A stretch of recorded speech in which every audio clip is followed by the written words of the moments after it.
I'd like to enter this a discussion, if you don't mind, because while making some general reflections on teaching it as we go through, we'll see how far we get, and perhaps we'll want to pick it up tomorrow morning. The question with which I always begin, or you can put it this way, before I say what I always begin. Socrates is somehow the figure, for at least for training in political philosophy, and perhaps for liberal education. I mean, from this book comes the famous formula, the unexamined life is not worth living, and so on. And the Platonic presentation is a dramatic one. The arguments are very hard to put your finger on what the apology precisely says. And I think this is true of all the Platonic dialogues. I mean, there's a certain general formula you can make. Socrates says philosophers should be kings, that virtue is knowledge, and so on. But what all that really means is very slight. But somehow the figure of Socrates comes alive in the same way that the figure of Hamlet or Achilles, and somehow it's in this enigmatic model of a character that the whole enterprise rests. What I need to say is, somehow if you admire Socrates and what he somehow does, you are already caught up in the great tradition of the West. And it's somehow to make Socrates attractive and to understand what he's about, because Socrates is an enigma. It is, and here you see the enigma of Socrates. The question with which I always begin, and I'd like to, if you're willing to respond, is Socrates guilty? It was a trial.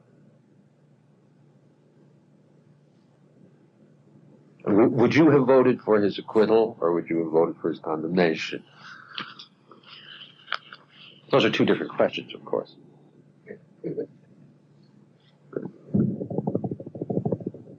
Does anybody want to reflect on that? Obviously, it depends upon the meaning of the word corruption when he's accused of corrupting the youth.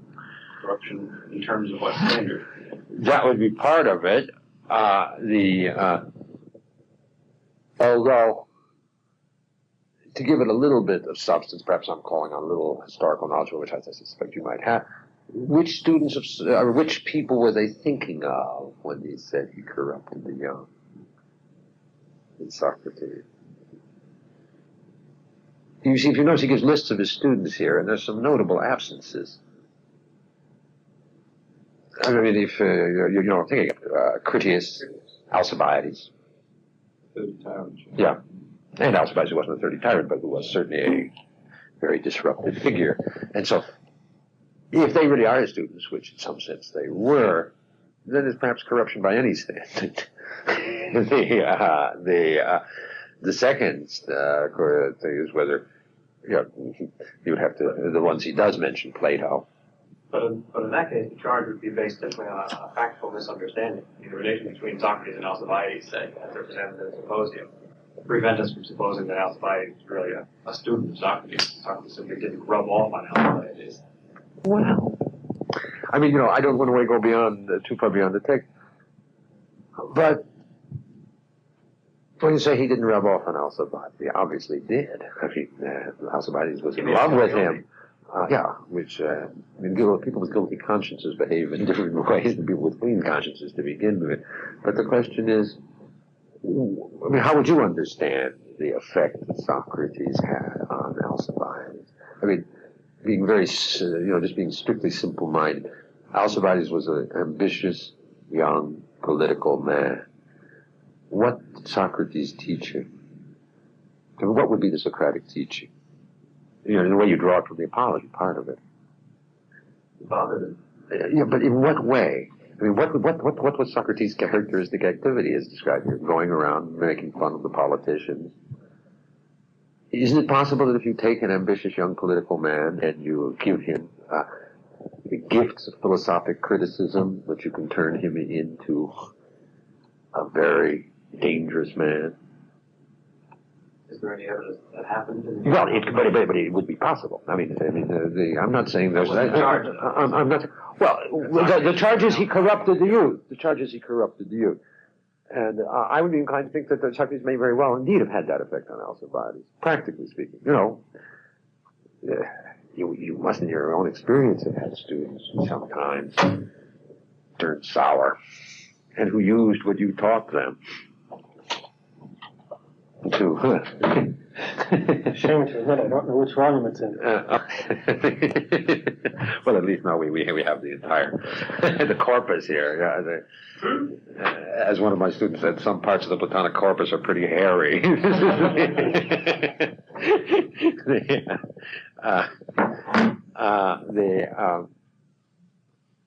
I think that would at least have to be a question. I mean, he was somehow connected with these shady characters, and he doesn't mention them here. That's one thing. But I wouldn't raise that in a class because they don't know about that, although I might mention also about.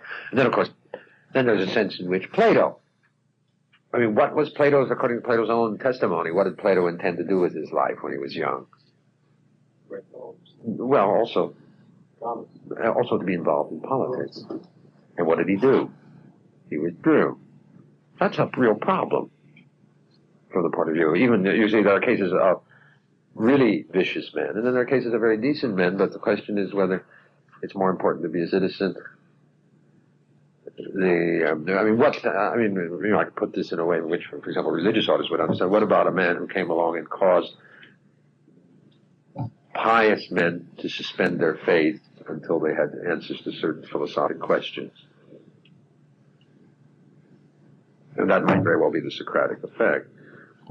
Would you bring in the point then that the relation between religious piety and political loyalty was much closer in Greece than it is now, if you go to the cultural background? No, I wouldn't do that. I mean, to begin with, at this point, I mean, in a way, you quite rightly sort of drew me beyond, but you said, what standard of corruption? But I would say that any standard of corruption. But in the first place, the first charge, you see, the first reaction of students when you ask, would you vote for Socrates' condemnation, is everybody would have said no, without even thinking what the charges were, because Socrates was a good guy, and then everybody would say no, just in order not to be, how shall one put it, against the judgment of history. That's something that most people are unable to endure. But the major charge is not corruption of the youth, though. What is the major charge? Yeah, atheism, impiety, yeah. And then the question is, on the basis of the apology itself, is he guilty or is he not guilty? Right? He's guilty, absolutely. That's exactly what I would say. He doesn't answer directly. I mean, he certainly doesn't, and I think you can show internal evidence to show that he's guilty. And that's an important question. Then the question is, today they wouldn't put people to death for impiety, because piety doesn't count very much. No, I'm not sure they would do that anymore. I mean, you have more sense of what the church is like, but from the outside it looks like it's very difficult to get expelled. But these days, that would require more than a little thing like impiety.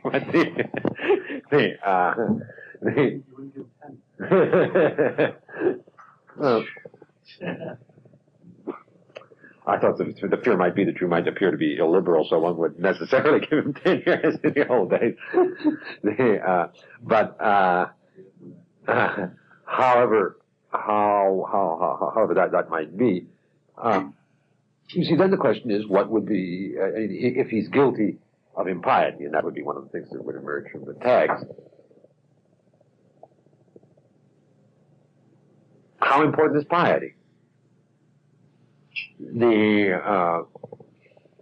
Obviously, what comes to the fore in the very beginning of the book is the question. Somehow, politics and piety are related, and that Socrates has something to do with piety. There's an odor around Socrates of impiety. And you see, it's very complicated for them to come to, because the way, how does this book appear from the first? I think it would appear to most of us at first blush in this context. A very simple one. Freedom of speech. I think that's the way it's understood. And everybody says they believe in freedom of speech these days. But, and Socrates is a hero of freedom of speech. But then, in the sort of preliminary discussion of this, you'd have to ask in the first place, can you say everything? Is freedom of speech simply unlimited? Would be the first thing. In the second place, you see, since they make Socrates a hero of freedom of speech, if you look at the speech, he doesn't yell for freedom of speech for everyone. So he's not a very good model. He's not like Bruno or John Stuart Mill or, Justice Douglas or something like that. So, you can tarnish him quite quickly. Because he's not very explicit. He sort of accepts the authority of the city in these respects. And so he's not completely straightforward. So no longer does he our hero, but we say he should have been put to death because, he was investigating dangerous things, but it's more of an attack on the city than a defense of Socrates. But then you have to raise the question with them, very simply, explicitly. Are there not, or is it simply unreasonable to say that there are some beliefs which must necessarily be held? Or are there not truths which are dangerous? You see, they are very far away, from they don't recognize the assumption underlying their own liberalism, that although plenty of them are willing for the suppression of the speech of racists or whatever, that they don't realize the presupposition that truth is somehow always good in the first place. They don't take the religious question because it's been separated from politics, but the question is whether religion and somehow attachment, political loyalty is connected with religion.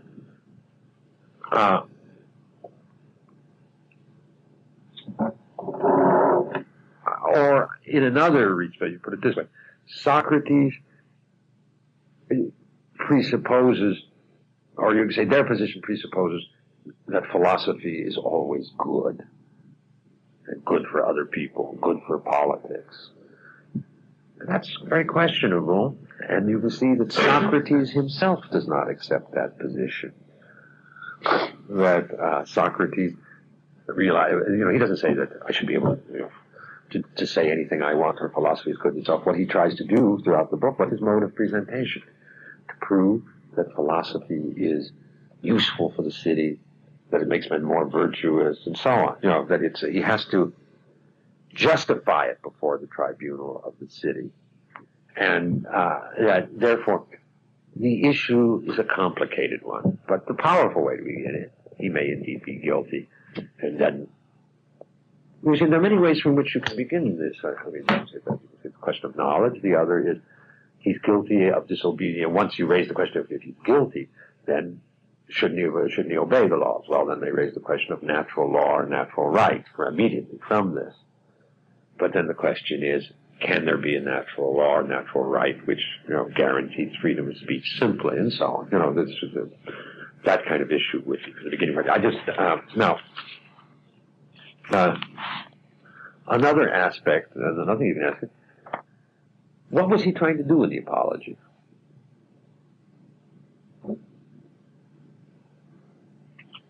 Was he trying to get off?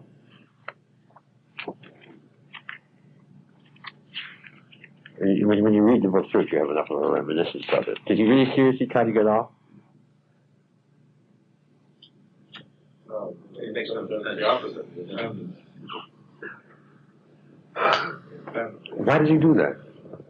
Continues what he owes.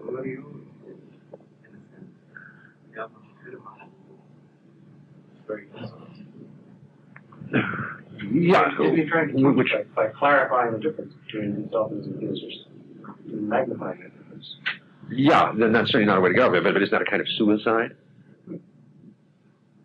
Isn't that a questionable thing to do? Not the love of wisdom, the practice of death.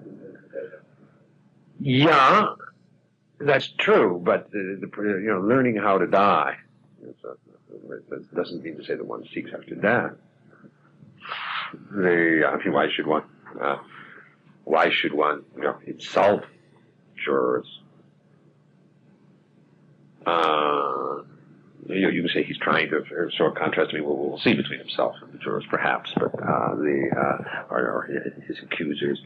But surely it seems that he committed a kind of judicial suicide, and that's very strange. And highly questionable. I mean, that means to say that his intention must have been something more. I mean, surely something like a didactic function would have to be understood, a pedagogic function with his own life. The second question of this kind, these are just sort of basic impressions, sort of like to begin with. Was he honest? Does he tell the truth about himself here?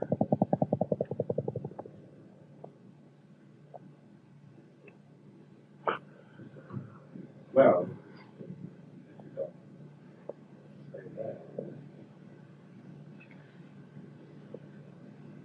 Why not?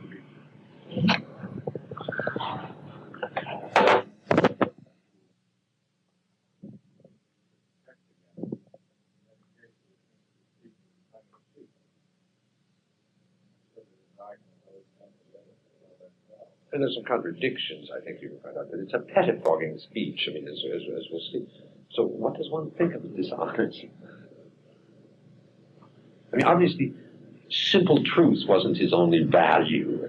I think you'll see. All right. Unless there's something more you want to reflect on this point.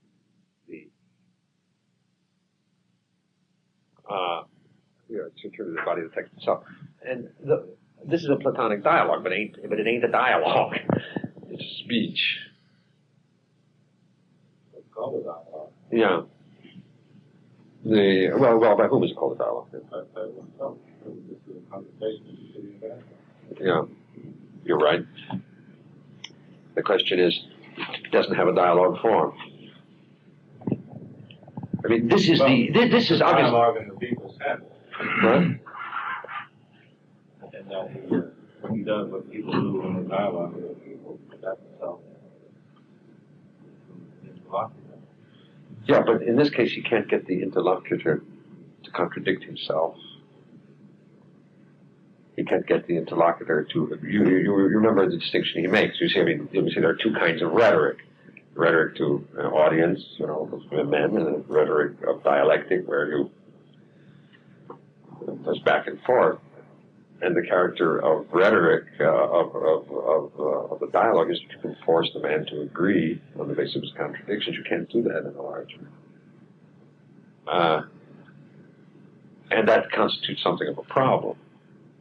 I say that this dialogue is clearly sort of the threshold, the portico of Plato. So all the dialogue, somehow or other, every dialogue has to be read in the perspective of this. Socrates was a man who was put to death. He was put to death for philosophizing.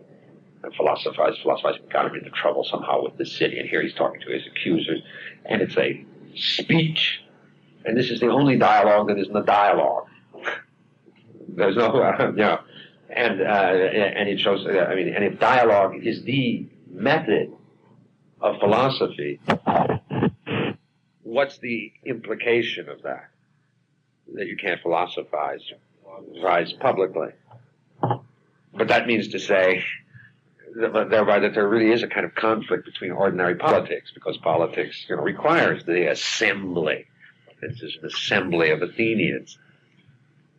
And then he begins by saying he has no experience in this kind of rhetoric.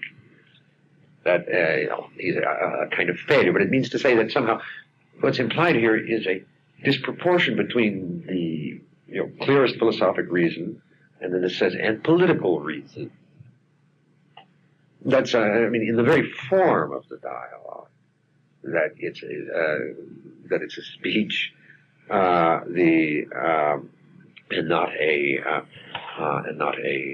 a dialogue. And of course, it is the most compelled kind of speech because he's there under legal order. His life depends on it.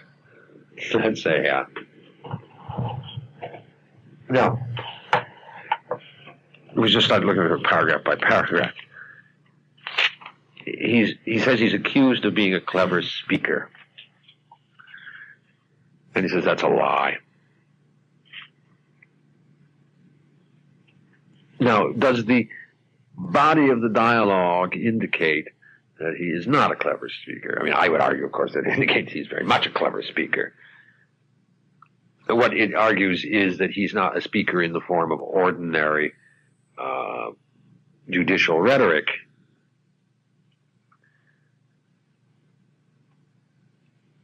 The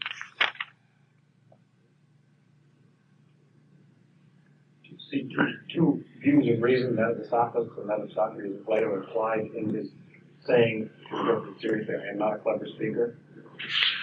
Just a few sentences before that, Yeah. in the third line, that as for truth, one might almost say they have spoken not one word of truth. Yeah. Contrasted between the true and the clever. Yeah, I'm just trying to see what the word is for clever here.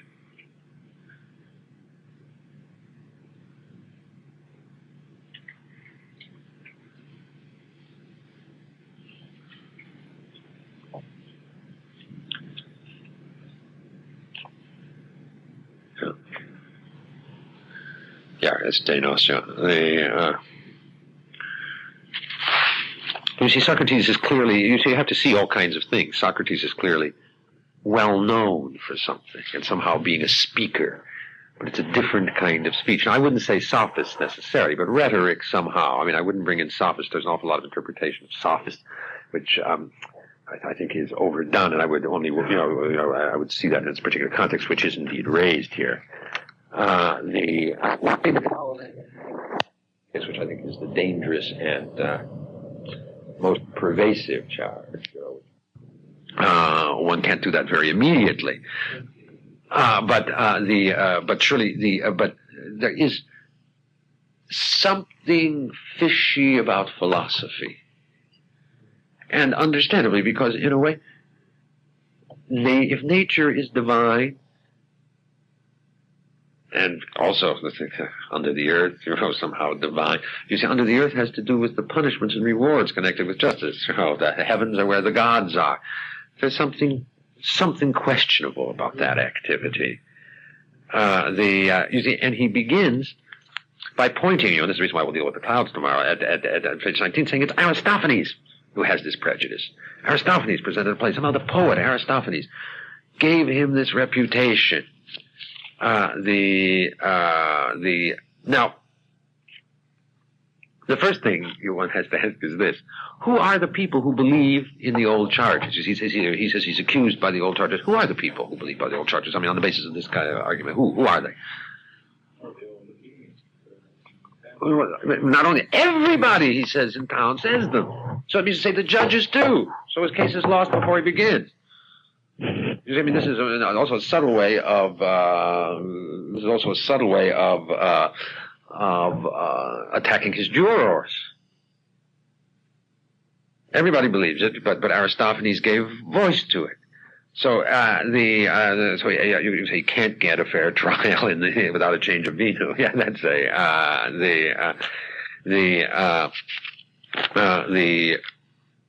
Now, how does he go about defending himself against that charge? That's you see, first he sets up the charge,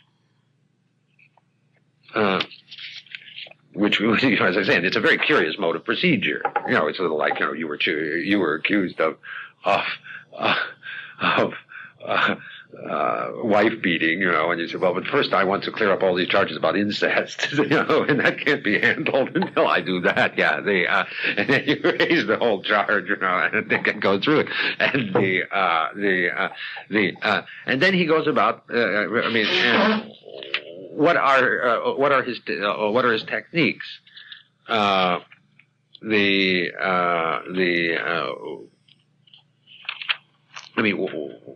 What is you see, he reformulates the charge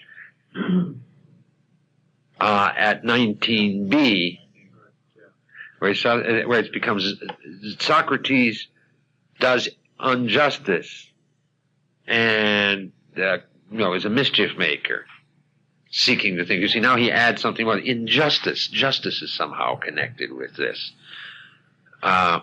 Seeking the things under the heaven, seeking the things under the earth and the heavens, and making the weaker argument the stronger, and teach. And you see, and here the thing teaching which isn't the same as corrupting the youth, you see, but that connection, teaching. You see, this is a question of pure interpretation. I really don't have a response to this. Why does he add this here? The first one is the most innocuous of all. The second one is a kind of link to the third and real charge, you see. Because corrupting the youth can mean many things, but here teaching could be corrupting the youth. And then, what is his response to that?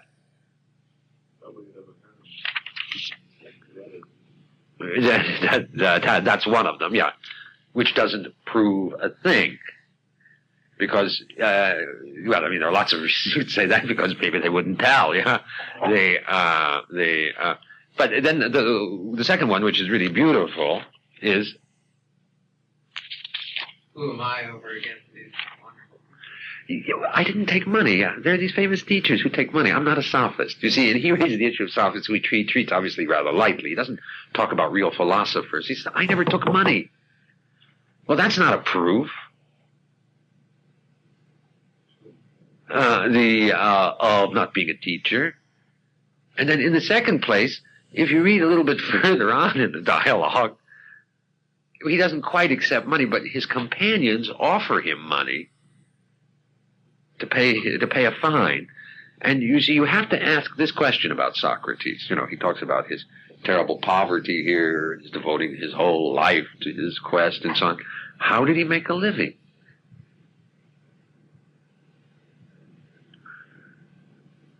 This, of course, is always a very nice point to ask a TE student what a sophist is.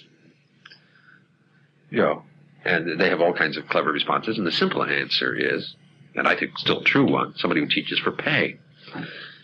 And then frequently there's a giggle among 2 or 3 smart students, and they realize that the teacher in the classroom is teaching for pay. And then you explain to them tenure is what keeps you on, gives you the possibility of total freedom from the considerations of worldly success.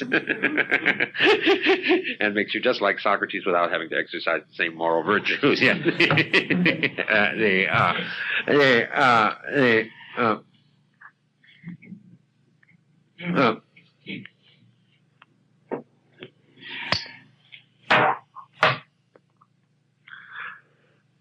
And he gives a little example here of Socratic type reasoning. And here he puts in a little dialogue. He meets a man named Calliad, and he asks him, you know, if you had 2 horses, where would you send them to? And he doesn't say to the Athenians or anything like that. You know, they should go to school and they should be educated by a wise man. It's a very funny passage because, you know, in Greek it's particularly funny. You know, it's he says, who and how much? He says, a Venus. 5 minutes, you know. He said in a kind of almost business like that. Who and how much? You know, a Venus. 5 minutes, you know, or $5. You know, but a characteristic Socratic comparison to horses, not to gods, not to divine education, anything of the kind. You know, it's a typical. You know, but Socrates claims he doesn't have that. Then he tells, you see, then there's a problem. Socrates really runs into a problem here that anybody would see. You see here, I mean, if you're watching you see, here he is. Nice fellow, never got in any trouble, he's hailed into court. He said, but of course, the fact is the whole town's been buzzing about me for a long time. And he said, but there are these things about philosophy and so on, and I don't do any of that. How can I prove I don't do anything of that? I don't take money. And nobody ever heard me. You know, none of you people here ever heard me talking about those things. Not very convincing, yeah. But then you see, then he has to explain something. How did I get this big reputation? You know, there's a very funny story, which I can't, if you'll allow me, I wouldn't do this in class, but a joke, not really a joke, a true story. The French political scientist Raymond Aron told me that in 1934, he was having lunch at the home of Pierre Dreyfus, who is still alive. Dreyfus, Alfred, excuse me, not Pierre. Pierre was the son. Alfred Dreyfus, who was still alive. And it was just at the time the famous Stavitsky stocks swindle. You know, he was the sort of Bernie Kornfeld, super Bernie Kornfeld of France of the 30s. And it was just coming to light, the first news that the fraud, you know, that the fraud was coming out. And he asked, I mean, everybody sat around talking, could it be true that he piece of art. I saw it only used as justification for easy sex in the United States, for example. I mean, it's the only way I saw it used. Maybe others have seen it. Now, there are a few things to be said. In the first place, who is this Hierophant? He gives his etymology, his genealogy, or he gives you an important statement about him.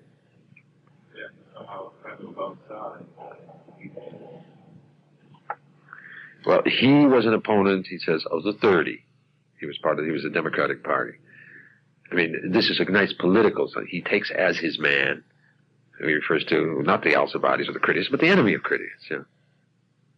And that was his companion. That you can say from a political point of view, that's clever. And this Hierophant went off to Delphi and asked whether there was anyone wiser than Socrates. And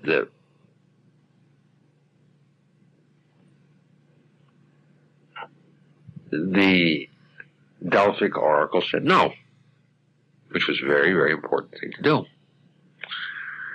Now, this leads to Socrates' famous Delphic quest, in which Socrates tries to prove he is not the wisest man. Now, have a look at this for a moment. What does the Delphic Oracle say, and what does Socrates say?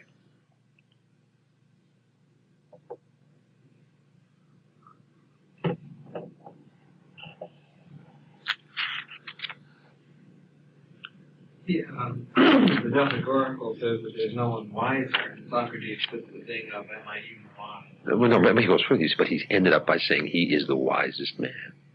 Oh, yeah. You take he interprets it more favorably to himself. You know, this is an incredible piece of boasting. You know, put in a modest form, but it goes well beyond what the gods said. That's the first thing. The second thing, he draws from this a Delphic quest because he couldn't understand what the god meant. He couldn't understand whether he went around proving he was trying to refute the god. Is that an act of piety? What was his life devoted to? Proving the god. Is wrong. Couldn't it be? He can't believe the god.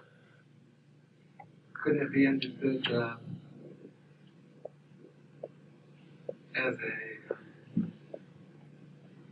putting himself in question? Gee, I don't understand what you're getting. Perhaps that's true, but all you can say is he does not accept it as revealed word of mystery. He has to understand it, and he has to put it to a test. And to the extent he puts it to the test, reasonably, he doesn't need the God. I mean, he proves that the God is correct. And therefore he doesn't need the God. But when you say the God is nice, the God perhaps gave him the original motivation.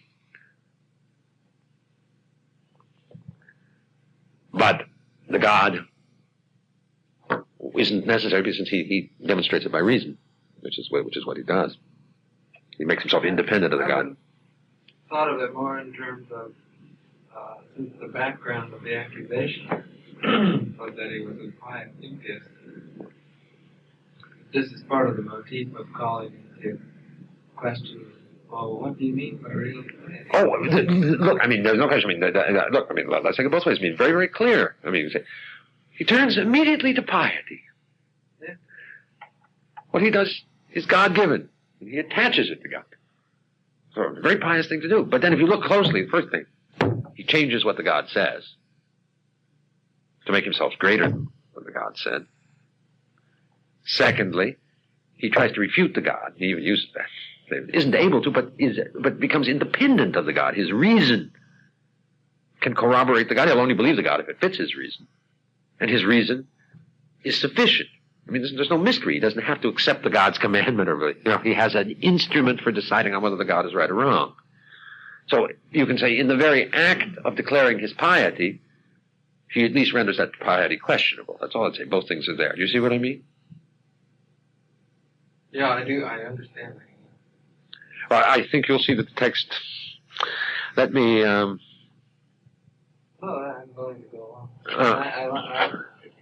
on. You see, the interesting thing is, you have to ask yourself.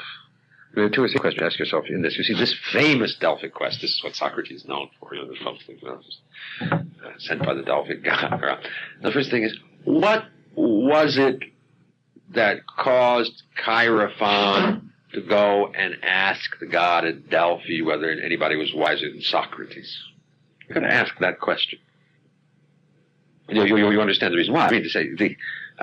You wouldn't ask, why the janitor. You wouldn't go to the Delphic god and ask, why is the janitor, or is the janitor wise? Socrates must have been famous for something. But what was he famous for? Since what he says he's famous for is what came afterwards. What was he famous for before? I didn't understand what he says. What? Well, no, you see, all that he's famous for is what comes out of the. You see, Socrates is famous for the Delphic quest. He says that's what caused him trouble. But the question you have to ask yourself is, what was he before the Delphic quest? I would suggest there's a pre-Socratic Socrates, as it were, and that he probably was an investigator of the things in the heaven and under the earth. You understand what I mean to say? That there was a transformation of Socrates, and somehow that finds its enigmatic formulation in the Delphic quest. He paid more attention to human things than did the pre-Socratic philosophers, but that came afterwards. And as suggested in the Phaedo, there are purely philosophic reasons for that. This investigation of the famous Delphic quest. Now, I wouldn't put that, of course, into the first, but into the first statement because they don't know anything about the Phaedo. But the Delphic quest. See, the Phaedo for me is the situation that Plato seems to be showing that whatever is true about the religiosity and spirituality of Socrates, some of his interlocutors certainly correct.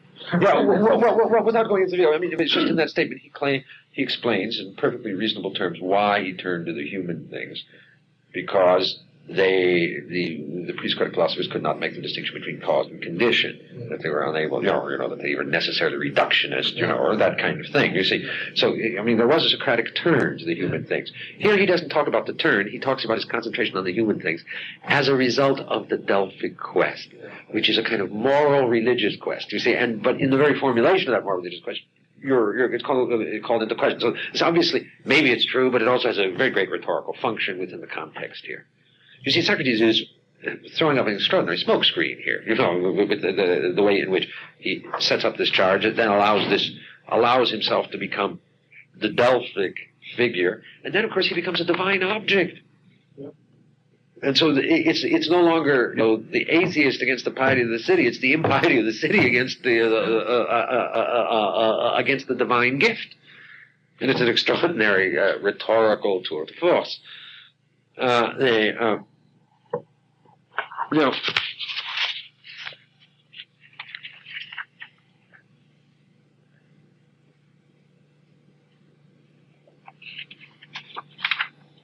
No.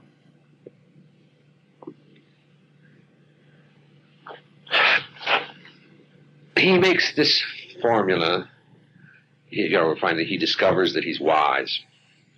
But he's wise in what he calls human wisdom.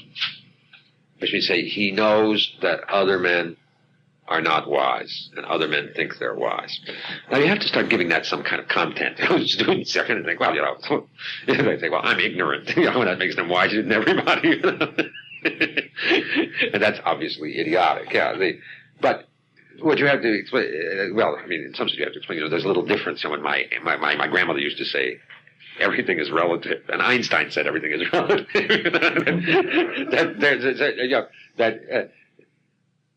The fundamental point is that everybody really is sure about certain kinds of things, and Socrates recognizes fundamental doubts. We'll have to see about that, but it's only on the basis of also having a certain fundamental kind of knowledge. A paradoxical way to formulate it is this, paradoxical, but I think absolutely correct.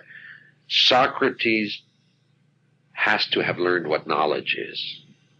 He knows that he does not know. That is not so simple. That he has attained, the philosophic labor.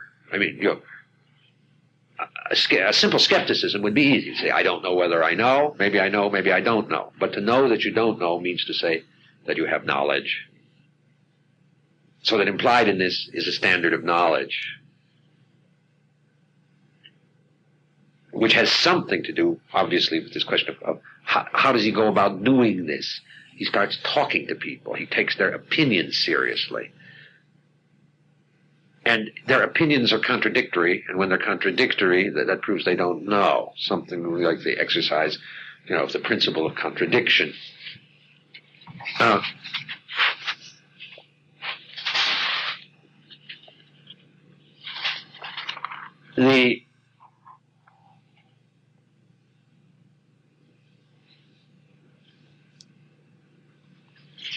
You say knowledge of ignorance. Now, but let's first, before we go further, let's look in a more detailed way at the text. He goes to three categories of people: the poets, in this order, the politicians, statesmen, and the artisans. Why does he go to those three? Is that the list you would make up? And why in that order?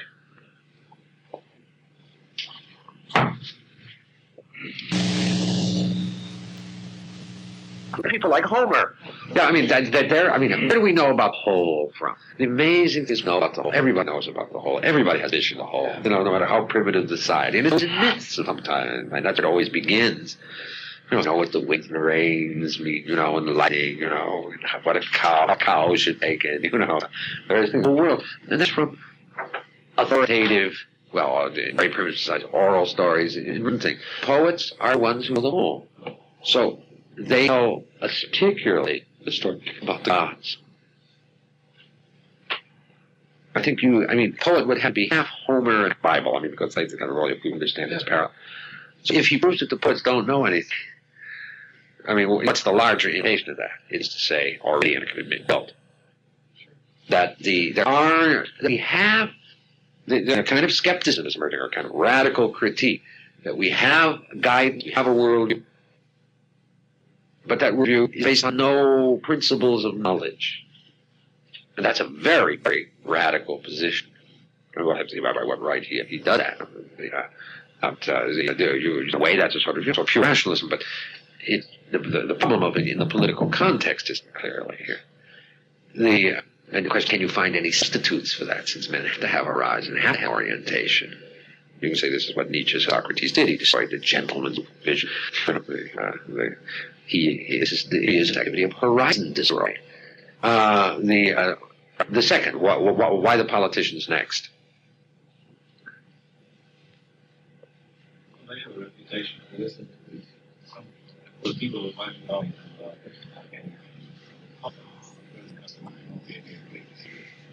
politicians, obviously. Don't they have the very position? The United States has taken oath, to defend the principal Constitution or defend the Constitution. If he thought the Constitution was simply false, every political act implies knowledge. And not about these little things. I'm not talking about the prudential knowledge, but not about principles. That it's better that you go to war for freedom than become slaves and not go to war. That kind of thing. It's a tremendous kind of knowledge every statesman is supposed to know. And all knowledge, too. Knowledge for evil. Yeah, sure. All the political knowledge. The political knowledge is they know that they have the principle of justice, which justice is a term that I think combines political and moral in this regard. He teaches him that the statesmen don't know about that question about what he'd do to young people. In relation to the earlier question,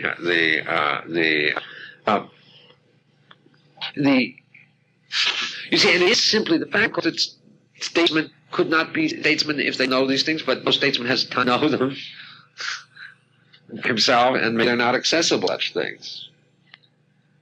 But you see, then the third one,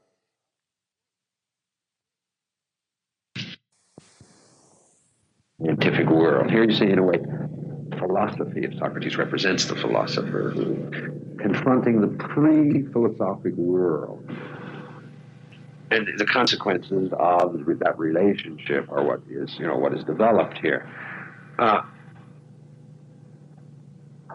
Now, If you talk about I mean, and I don't think any things are missing if you could think about it. I mean, of course, he doesn't talk about the priests. But then he comes to the artisans. The artisans are very simple people, shoemakers and so on. But he says they know something, and that's very important to recognize. In a way, you would say he gets his standard for knowledge. I mean, this is a very important passage, I think, for showing students what. No matter how skeptical a man is, he really can't say we don't know how to make shoes. This is the strange human situation. In a way, we're surrounded by darkness, but in another way, there is light, perfect light about certain simple things. And perhaps the Socratic suggestion is that you apply what you know, or the techniques of the art, to what the poets deal with. That's what the statesmen deal with. Richard II, where they describe the gardener's art. Yeah, of course. Well, I mean, that's in a way that's the, in a way, it's an application. You see him using that principle here. You don't see him in operation, the way he describes it, but somehow, of course, it's precisely narrow principles of the arts to the whole that, of course, is where the whole mystery lies, and how that can be done, and so on. Is whether it can be done is the great problem. That's an issue. That's hard to tell. But somehow that's the suggestion. But you see the way in which he said these people know. You see here he has this marvelous. I mean, he states the problem that is particularly true in the university state, but is always true. There are specialties here that know things. And then there are the overview fields, of the humanities, which talk about the whole, but are, well, how shall I say? I was going to suggest full of shit. That's something like bloated, yeah. Where you really can't take them seriously. The world of, the gurus, of the day, whether they be Galbraith or Paul Tillich, or and at the same time, there are terribly competent people, that you see, really know how to do the equivalent of shoemaking, like a heart transplant, and Socrates says he would prefer to be ignorant and be open to the whole, because these people are closed to the whole. Their technical competence closes them to the whole. So you can say that the poets and the statesmen know the problem of the whole, and to that extent they are philosophic somehow, or share the vision of philosophy. The specialists have knowledge, but they're closed to the whole. What one must do is somehow be able to live with the awareness of ignorance and live ignorantly while open to the whole. That's somehow the philosophic posture. Whether most human beings are capable of that, all that implies. This is a point where one really can't stop and discuss what that means. What people really have to believe in order to live most of their lives, the kinds of lives they lead. And also what it means to be open to the whole, to the question of the whole and the problem of the whole.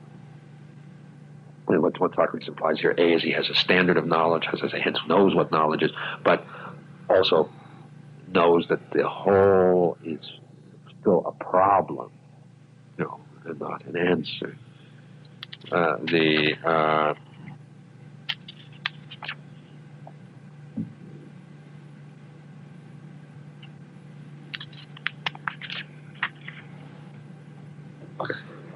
Interesting connection to the soul there.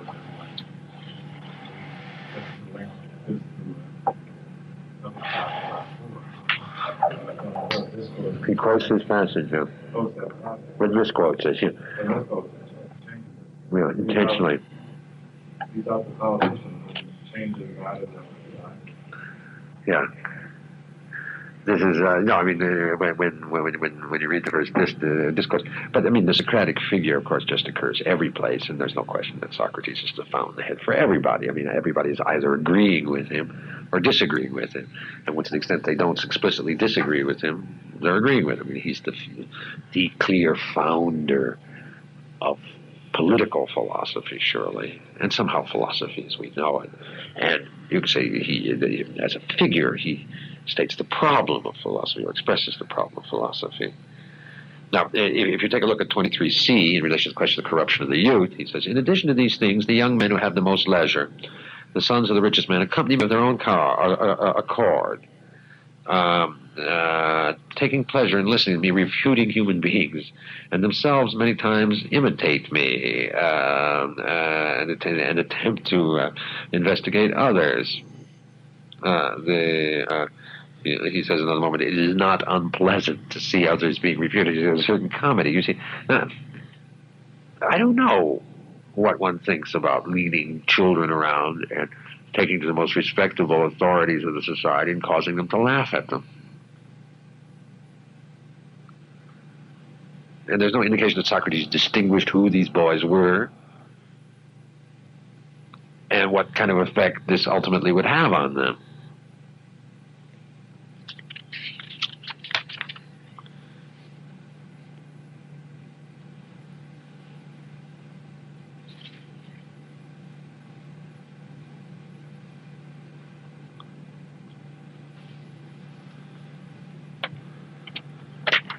So those are the responses to the first charge. Pretty fantastic. He doesn't teach money, and he's on a Delphic quest. Did the god tell him, go out and do this? But you see, he keeps saying, the god sent me out, you know? It's really very funny, I mean, if you think about it. You know? And it shows, in some sense, the enormous claims. He's the wisest man of all. And a picture of philosophy emerges here, which isn't really obviously the total picture of philosophy, but its philosophy is dealing with the question of knowledge. See, later he says philosophy teaches men virtue and vice, and that's not the same thing. I mean, here there's no implication he's teaching men virtue or anything of the kind. Now, those are the first charges, the trumped up charges and trumped up by Socrates, you know, and that's the defense. And of course that changes everything when you come into the second, to the real charge, or the second, the new charges, yes? Is there anything you want to say about those passages? I mean, of course, there are many things. I mean, I don't know the text perfectly well. Yeah? After Socrates has made this incredibly proud statement that he's the wisest man in Athens, then in 23a, he removes himself from the scene, so to speak, and says that the Delphic Oracle is just using him as an example. That's all. So as to say that any one of you is the wisest who, like Socrates, knows that he knows nothing. Why the contrast there? Well, it's not a contrast. He says anybody who's like Socrates, but nobody's like Socrates. Socrates is the only one who says this.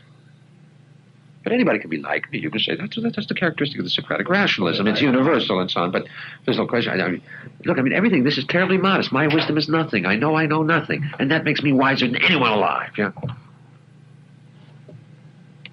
You know, there is terrific. Yiddish would even say chutzpah, you know, with hubris, you know, involved here. Yeah. I mean, this is a real act of hubris. The whole speech, as you'll see, you know, in the apparent modesty. Yeah. But it's at the same time, it's not what our kids would like because it isn't straightforward authenticity. And at the same time, it's somehow appealing. But you see, they don't know, none of our children, they're like the Middle Westerners you were speaking about, they have no irony. Yeah? I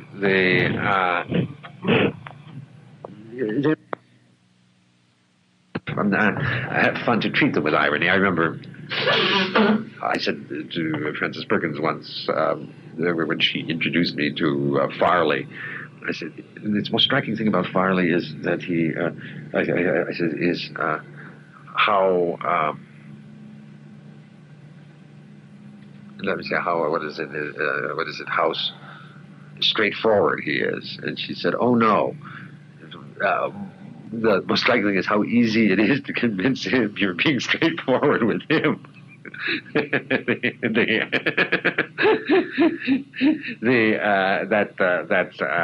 No, you have in a certain sense, you know, a very beautiful picture of the Socratic irony.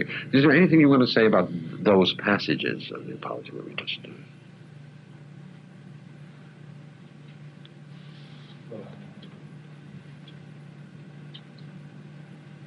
not a lot about any of the passages. Or about the meaning of that whole section, yeah. Yeah, I'm kind of fascinated by your interpretation of that section. The reason for bringing up the third wasn't the actual that's how I understand it. Well, it's a very odd thing to do. It's very plausible.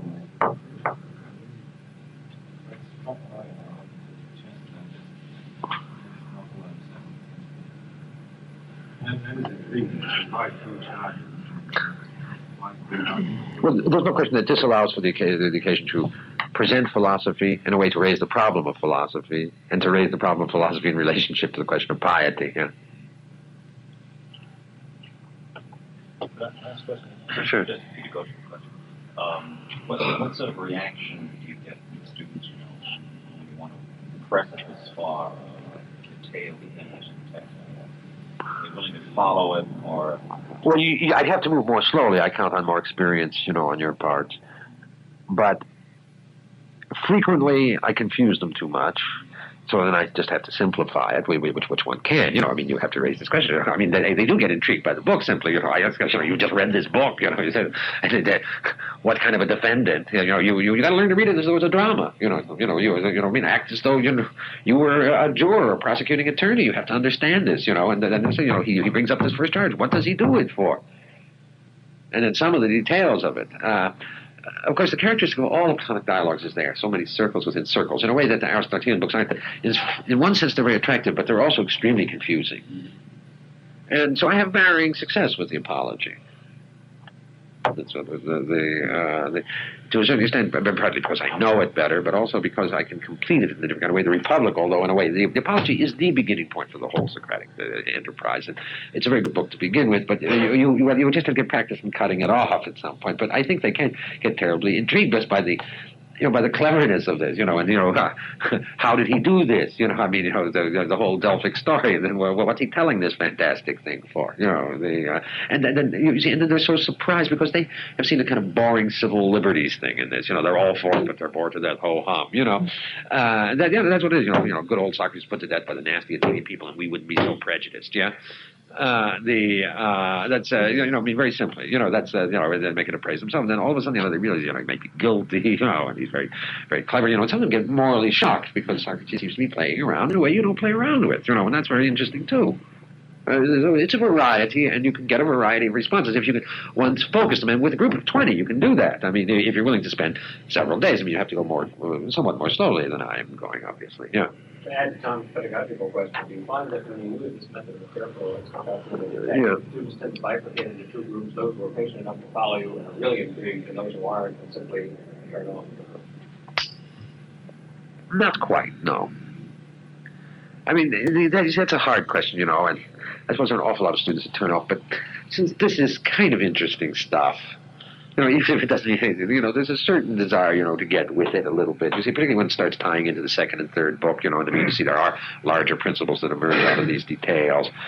And a certain pride. You see, it's very hard to tell when I have a class of 250, which is rather nice because then, there are a lot of silent ones. We want, just disappear, into the, woodwork. But in general, they're kind of interested by it. This is, there's another way you can say very great question of vulgarization here. You're outselling it. In some sense, you think you really are perhaps only to teach this on the highest level to students. But you have to do this. If you're a teacher, and I have a feeling, yes. Particularly if you give them the sense, you're taking them on a great mystery, and this is something entirely different than they've ever done, and it really is. There's nothing. They've never had anything like this. Looking at a book and recognizing they don't understand it at all, and that you're raising very big issues in connection with it, and questioning all contemporary politics, and raising questions about religion and so on. It can be I'm but at the same time, there's just a certain exhilaration. I think that it causes. It's hard to say, but I'm not trying to sell you anything. I'm trying to sell you, my copy of the great books, or an Encyclopedia Britannica or something. But when you ask me these questions, and it's the first time I've ever done anything like this. Asked to come in and discuss with a group of teachers. And so these questions, the first time they've ever been posed to me, and I have to think in response. But the general attitude towards these things is students are anxious to have some content, and they appreciate honesty, even though it confuses them a bit. Very simply. Yeah. Yeah, I think your answer is one. You're going very fast.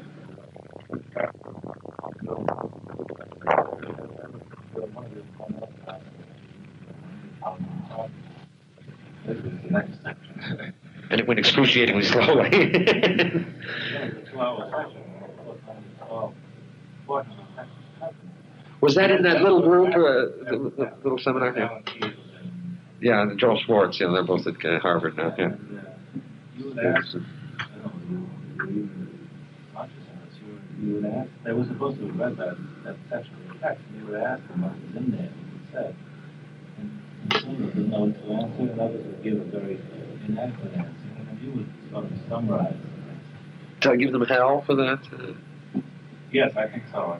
Ridicule is always a very good... Well, you tell them that, they didn't really have all that much to read. You didn't have to should have done their reading a bit more carefully, something like that. And then you would start raising the question, like, all right, here's the scene, what do you make of that? And again, there's some irritation, and all of a sudden somebody comes up with an explanation of some kind. And then all the others at that moment wakes up. What does he know that I don't know? Who is that? My ignorance is and all of a sudden, there's a whole conversation going on. I think it's in that way that, you can sometimes bring in people who don't have a natural interest. I think you always end up by losing them. What about the extent to which they would prefer to get on to discussions of contemporary, these issues, but in a contemporary setting, Well, it's interesting. I'm in a certain way, open to their doing that. But you see, what I try to do is focus it in such a way that the text does it. You see, my usual way is say, "Oh well, the way we put it today, they don't understand the thing," and show them, that we don't understand the issue, and then, they say that. I mean, that's a fairly easy thing to handle. You see, obviously, they all want to do their own autobiographies constantly. They're preoccupied, with their dull selves, And one of the things is, of course, precisely take them outside themselves a little bit, and I'm constantly talking about things. I say, we say. But take a look, everybody's complaining about modern life without cohesion, without consensus. Well, wasn't it necessary to have these kinds of beliefs to have consensus? Wasn't something like the polis necessary? What about the God? Aren't we perhaps falling apart? Look at what, both the communists and the fascists had to do, this kind of thing. And Plato understood these things much better than we do, and then sort of... in every text, this isn't necessarily an ancient thing, act as the advocate of the text against the student. And I think one can do that, you see, so that there are issues... really, that they learn to focus their issues through the text. But so the advocate, in other words, even if they set out thinking that this really is pretty dull. Oh, that you must do. You must, like this question, is he guilty? That's a very good beginning point, because it didn't even occur to them that this was anything else, not a story of injustice, whereas I think it's an admission of guilt, And then it's a suggestion that maybe knowledge and politics or knowledge in the city, the philosopher in the city, don't go together very well. And so that, then you start raising, well, then what about censorship? Isn't censorship desirable? And so on, and that gets them excited, You'd be surprised how lightly held their beliefs are. Like an indignant scream a little bit, and then, suddenly they're fascist. Really, it's just incredible. They really don't have very deep convictions, and that's a troubling thing, because one doesn't want to weaken, convictions and decent things. But since they're so weak, it's perhaps better to refound them, after thinking through the problem. Yeah, that's right. Well, but there's some unexamined prejudices which are held very deep. I think that's true. I imagine that the Pilgrims had a lot of unexamined prejudices which they held very deeply, and which gave them great strength. But these kids have unexamined premises which give them nothing. Yeah, that's the point. That's that's the reason. Of course, it's the reason why the kids, as well as professors, so easily, will abandon those principles. It's so easy for them, in the atmosphere of 1969, 1970, to abandon, to swallow Marcuse's intolerance doctrine with such facility, just like that. You imagine the liberal society stood for something, but the kids and a very large portion of the faculties, were saying, well, there are really a lot of things you can't say, and so on. That's true. That's very true. The overall majority of them really rarely find the opposite. That happened last year at UBC. People was very fundamentalist class, and she was saying it was like Shakespeare. That was the they went a long way. She was learning about all kinds of things. What is it?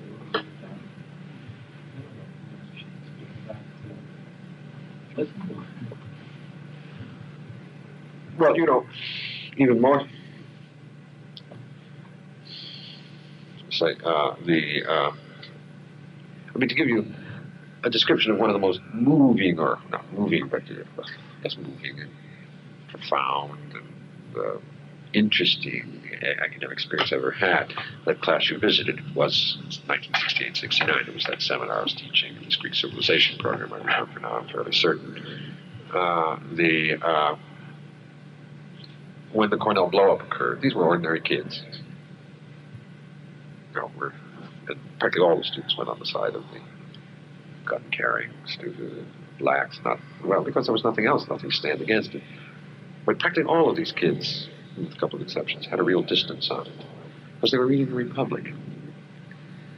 And some of them got together and put out a handbill, just quoting those passages in the Republic, where the young man is carried away by the voices in the public assembly, resounding against the rocks, overcoming all principles and all other teachings of public opinion, And then also, there was a passion with which they read this description, which we hit just those passages in Book 8, where they describe the democratic character with its lack of beliefs, and its changingness, and its involvement with politics, and the way, and its affinity for certain kinds of tyranny and so on.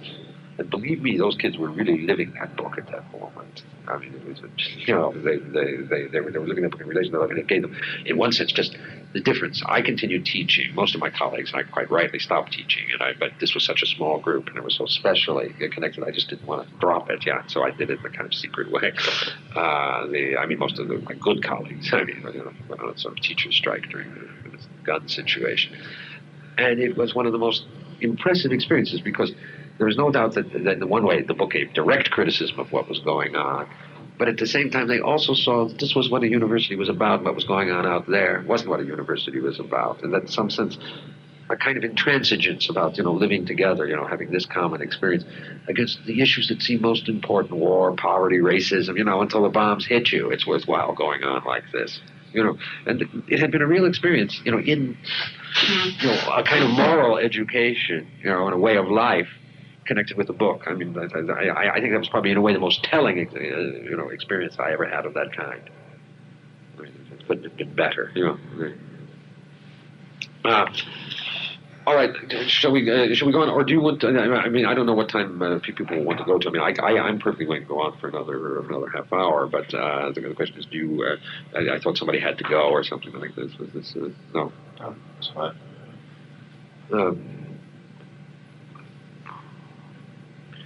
Then he turns to the discussion with. Let me say, by the way, stop momentarily, that of course, if they are reading this, or fairly slowly, it is not like my pouring it down your throat, although in a way you're much more ready for it, so it's not the same kind of problem. But they read it, and they have the text right at hand, and then they discuss it. There's a kind of, a combination of, they're somewhat competent, but then also revelation about it, as it, one can make it emerge more slowly and so on. That depends. I've taught the apology mostly to freshmen. Freshmen, in a way, are among the best. It's a very good time to get them, because they really are hopeful still. I think the best results are gotten with freshmen. Do they take it as a elective, or all courses that I have taught? I don't think I've ever taught a required course. Could you briefly summarize your interpretation of this argument? Wait.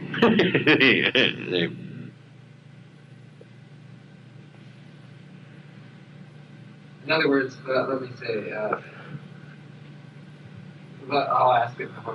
You're saying that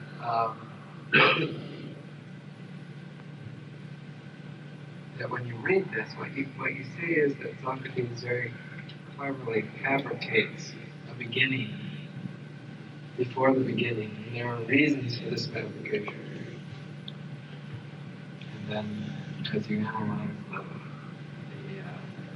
sort of comedy of the first answers, you start moving into the more serious nature of philosophy, the conflict between piety and philosophy. Well, let me say that it's always somehow comic, though. That's what, you know, in every bit of gravity, there's always levity in Plato. You know, I mean, there's never, let's stop with the joking, you know, and get on with it. You know, there's always this ironic posture. Something about the world is ridiculous. There's something ridiculous about Socrates' situation. And in a way, that's the problem with the most serious things. You know, human life is somehow ridiculous, and the most serious things are serious, and then the relationship between those two things leads to a mixture of levity and gravity. And that's what one has to teach them. Now that's the end of a lifetime. You know, it's the beginning of a certain kind of taste. But what I suggest is that he's talking to an audience, and he's trying to present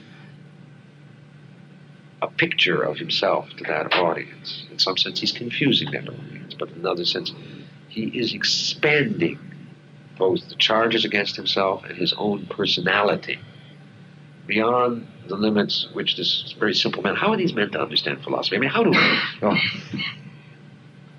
why did we respect Einstein? Because we were told he was terribly good in the age where science counted. You know, where it was because it seemed, you know, to do necessary things. How can the unwise understand the wise? They'll either simply not pay attention to them, regard them as dangerous. It was a beautiful picture of Gulliver, you know, in Lilliput, you know, when they have to, the one put his eyes out, he's just too dangerous. You know, there is a real problem with this kind of greatness. In a way, because we deny this kind of greatness, we don't deal with this problem. Socrates is beginning to, if philosophy is to exist somehow or other, it must bridge the gap between that distance of the wise men, great pre-Socratic philosophers, you know, first had no communication with the people and were accused of impiety, you know, and ran all kinds of difficulties. Socrates, you could say Socrates in Socrates' death, after Socrates' death, philosophy somehow became respectable. This was a kind of defense or rhetoric for philosophy among the non-philosophic. You say of the great issue, the great difference between the Socratic and later philosophy, modern philosophy, it's around the same issue. Politics and men as such are fundamentally unreasonable. Philosophy is reasonable, therefore there's a problem. But one of two possibilities. Either you have to appeal to their unreason somehow by rhetoric, or you have to enlighten men and make them all reasonable. Those are the two possibilities. Those are the two great, you know, strands in the tradition around the same issue, you see. And you immediately lead into that. And here you can say the Socratic argument, he makes himself this object of piety. Not this object of use. I mean, although he does promise he'll do certain good things, but it's not the same way. As Machiavelli says, I'll teach you how to rule. You know, there's a very great difference. And you can say that's the larger theoretical issue which starts emerging through that relationship to wisdom, civil society, something of that kind. But would you be saying then, see, I've been taking it in terms of a true rhetorical toy of putting the piety, helping the piety, not interested. Yeah. It sounds like, sounds like the tendency of your interpretation is to reduce that to a ploy. No. In a way, it's a ploy. In a way that Because I don't think it's true. I mean, all I can say is all I can prove at this point is that it's questionable. He does questionable things with it, but I don't believe it. This was the source of his philosophy. I don't think probably the Delphic thing ever occurred. Xenophon is dead, but maybe it did. Oh no, And so thereby it's a ploy, surely. But within that, he points out the problem. He has to attach himself to the divine. But in the very act of attaching himself to the divine, he shows, his questionable piety in relationship to that divine thing which he created himself. There are layers within layers, for different kinds of readers here. I mean, you have to see what does one see first? Yeah, well, I don't teach for money, and I'm pious. But then a cleverer person might say other things. He, in a way, speaks to many people at the same time. But something is represented in that. You see, in this very act of having to do this, a problem is revealed. A problem about philosophic discourse within the political community. And that's not a ploy, simply. Yes, but what I mean is that, the story of Xenophon, in some way, is a ploy. But it's not a ploy to the extent that it seems like someone who sees through the ploy really understands, aha, there's a displacement here of the old knowledge of the whole, which might have been religious, by the new. See, I would have thought that the point of, which is what I hear you saying, I would have thought the point of the ploy was more of there's a discontinuity, surely, but it's more of a sublation, a purification of the old religious thing. Well, the question is, in what ways? I mean, one would just have to see. But you can say, he comes out ignorant. And in the first place, he substitutes for belief in the word of the Delphic Oracle, a quest, based on questioning, dialectic. Yeah. Not belief, but dialectic on the one hand. And on the second place, for the old, the ancestral view of the world, a doubt about the whole. Now, at this point, we can't say anything more than that about its relationship to piety, but I wouldn't call that a ploy. Oh, no, I see. Okay. Okay, yeah, well, I mean, it has to be reformed. I'm very grateful for being pushed, because of the different kinds of formulations I haven't adequately formulated. So, then comes finally his turn to the charge. And here, within the dialogue, he incorporates a dialogue, you see, which would show the way in which he normally operates and where he can't operate in politics. And I will insist that this is a very important thing. The method of philosophy is dialectic. Now, perhaps not the method, the mode of philosophy. The mode of politics is rhetoric. Two forms of persuasion, two forms of reasoning. And the question, can the two ever really be bridged? The kinds of appeals have to be very different. You're learning something about the nature of man, because if man has to be both a citizen and a philosopher. And those two things are so different. There's a real duality in man. There's a real problem about man's wholeness. Now, he takes Meletus up.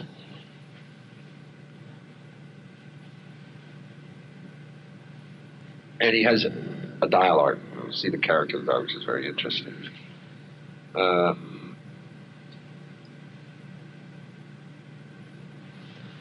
He divides this discussion into three parts. The first has to do with the corruption of the youth. And he begins with what I think one could only call rhetorical, a lawyer's technique almost. If somebody makes them bad, who makes them good? To which Meletus responds, the laws.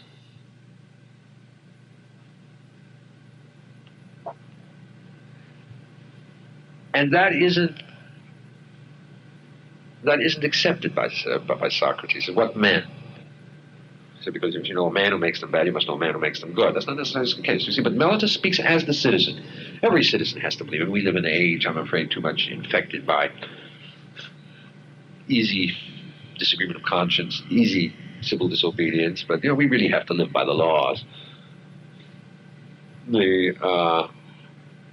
And Meletus there speaks perfectly decently, although he's made to look like a fool. I mean, that is a reasonable response. I mean, what is it that makes it? I mean, what is our fundamental educator, or should be in any decent society? It's the laws. I mean, about the fundamental moral things. I mean, maybe there's some natural justice, and the laws should fit the natural justice. See, the problem about this whole dialogue, of course, is it talks about justice all the time. There's no attempt to define justice. The Republic is the book that tries to define justice. That's, by the way, a question perhaps in treaty rights later. But here, the question of law is absolutely critical. The laws. But Socrates dismisses that. What men? Somehow he implies by this that the laws are made by men. I mean, that's the implication of this shift, if you notice, which of course is not the way all laws understand themselves to be. Surely, the Ten Commandments, and I think the Athenian laws were understood to have come partly from gods and so on. You can see a Socratic irreverence for the law by saying it's not the law that counts, it's the men. And then Meletus responds, what men? And when Socrates says, what men? He says, all the Athenians. And that sounds absurd. And the students are likely to take that as absurd. But I mean, what do you respond to them in that case? You respond very simply. That's what you believe if you believe in democracy. If you don't believe in democracy,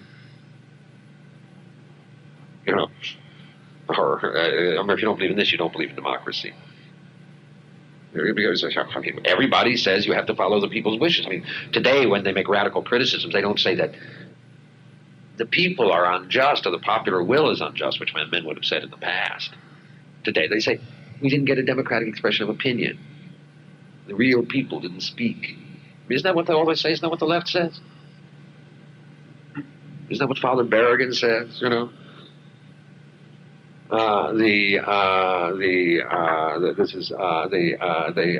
I mean, in Socrates, I think points this out as manifestly absurd.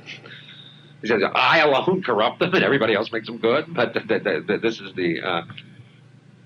But he said, so this seems like a stupid response, but I believe it is the necessary response of democracy. All the citizens as a whole, the people. And then Socrates uses this kind. He says, and he goes back to his horse trainer thing. He says, who makes horses good? Everybody or the expert? And the question is there, of course, the implication is there must be some expert. The question is there an expert on man as there are on horses? Socrates implies there is, whereas earlier he said he didn't have that knowledge, by the way. But nevertheless, what is implied in this entire passage? An anti-democratic prejudice. That knowledge is what is necessary for goodness, whereas the Athenians say consent or the many. Or you can say that the important knowledge is the preserve of a few. Socrates indicates in this very passage an anti-democratic prejudice, I believe.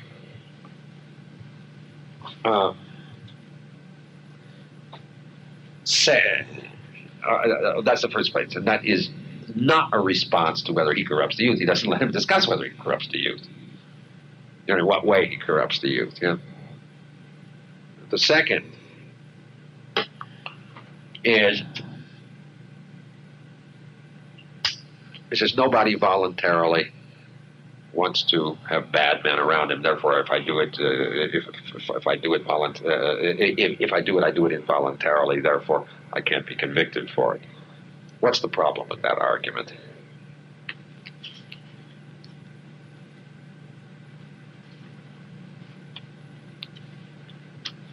The ambiguity of the word bad.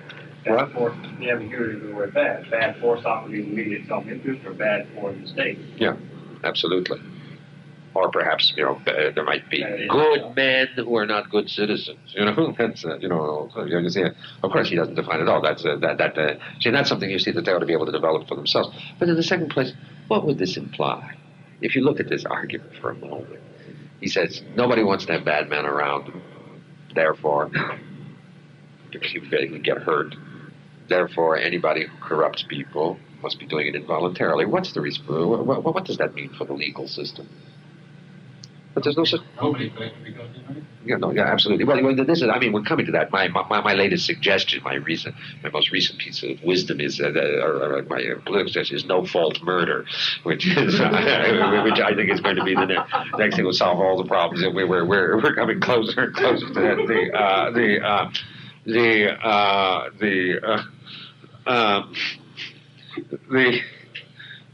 Thank you. I'm pleased with that one myself too. I haven't had a chance to use some class. It developed since I heard, the latest no fault insurance and automobile insurance scheme. No fault divorce. What? They have no fault divorce. Though. Yeah, they do. Yeah. Yeah, I think the state of Washington is experimenting with something like that. No, it's moving that way. I mean, there's no question that some people are at the frontiers of that. Yeah, the latest doctrine is, of course, prisons are what cause crime. Therefore, if we abolish the prisons, there'll be no more crime. That's the essential thing of this Mitford book, of the Jessica Mitford book, which is making such a splash among all the best people. The former Attorney General Ramsey Clark.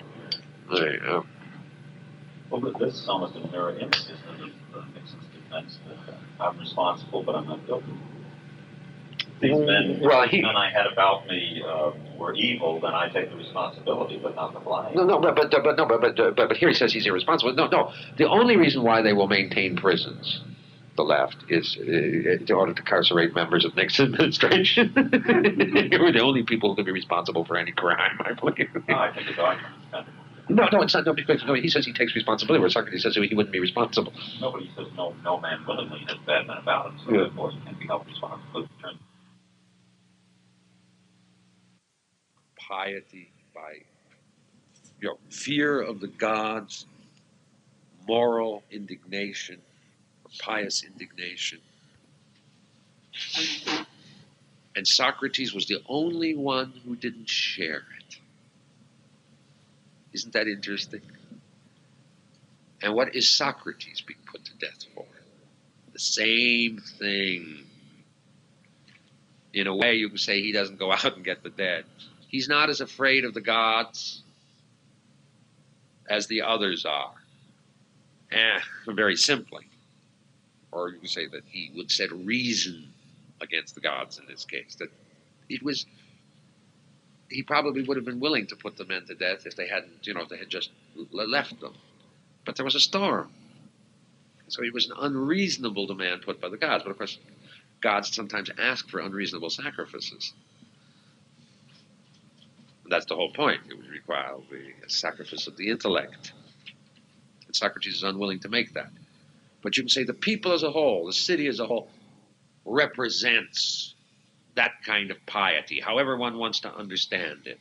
When one understands it as great devotion. You see, we think we have rationalized politics, and there's no question men are much less believers. The question is whether the seat of fanatic piety is not always the people at large somehow, led, by people, but and that somehow philosophy is very alien to that. I know we became very well aware of this in this fake, because it wasn't over real issues, the fake atmosphere of the late '60s. When I was frequently accused, I had people yelling and screaming at me with, anger, how dare you be in an ivory tower, when people are dying in Vietnam, That was, I lived in the atmosphere, my next door neighbor was Father Berrigan. And he was committed, and I wasn't, not to compare myself to Socrates, but I'm willing to compare myself to Father Berrigan. If you'll forgive that impiety.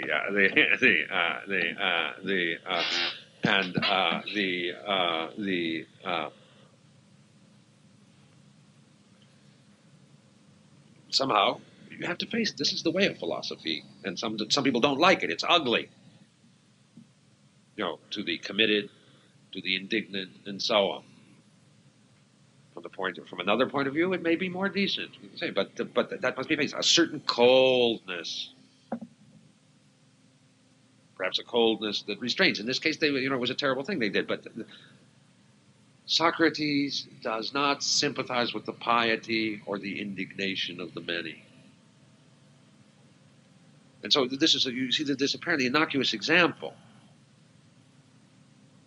I mean, I think leads to a very fundamental characterization of the problem of philosophy. And by the way, there's nothing more important for students to understand, that somehow morality requires anger and indignation and philosophy requires freedom from it. And the second example is a very good one. You see here, you see him opposing the democracy. The second one, he gives one favorable to his case, because, he says, I opposed the 30 tyrants. 30 tyrants asked me to go get Leon of Salamis, and I refused to do it. I just went home. What could somebody say about this example? In a way, it was courageous. But what could somebody say? I mean, it was somewhat more strict.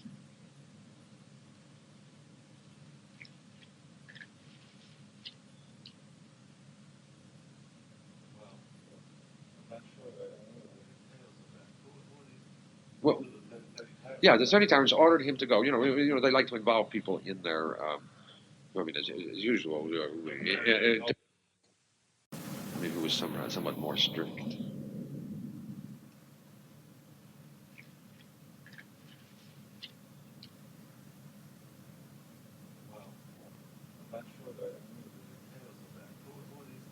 Well, yeah, the 30 tyrants ordered him to go. They like to involve people in their, as usual. Huh? Oh, well, he did. Well, you see, the first one he opposed the activities of the democratic regime. Here you see him opposing. He proposes the tyrant. But this is good for his case because it shows him, as being, anti-oligarchic. But they said go. They set up committees to bring in people, so therefore they would be involved in the guilt of the killings, and he didn't go. He just went home. He might have. I mean, he's a very smart fellow, and he could have seen, geez, these tyrants are only going to be in so long. Well, that's one thing. That's one thing one could say, of course, but they could put him into death rather quickly. But, well, no, I mean, you see this from Germany. I mean, Konrad Adenauer, in 1933, when he saw what it was, just simply went home, and cultivated his garden for 12 years, which was, from my point of view, a perfectly sensible thing. But what did somewhat more stronger-minded people say he should have done? Join the underground, fought, oppose him directly, be a martyr.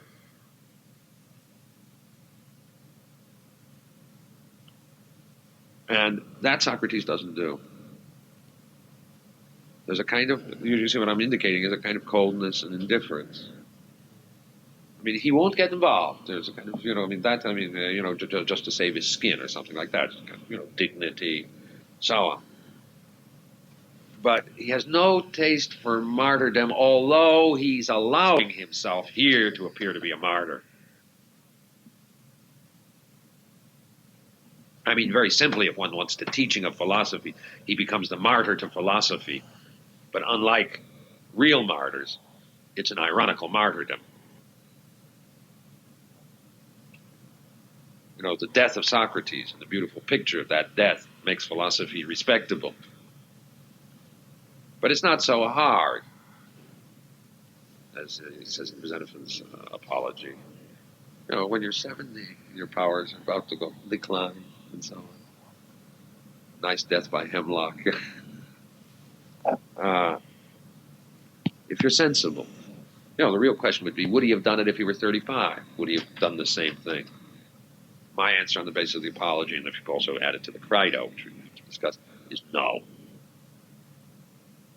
That he would have been perfectly willing, just to, lie his way out of it. Or not lie his way out of it, he'll apologize and so on. But that's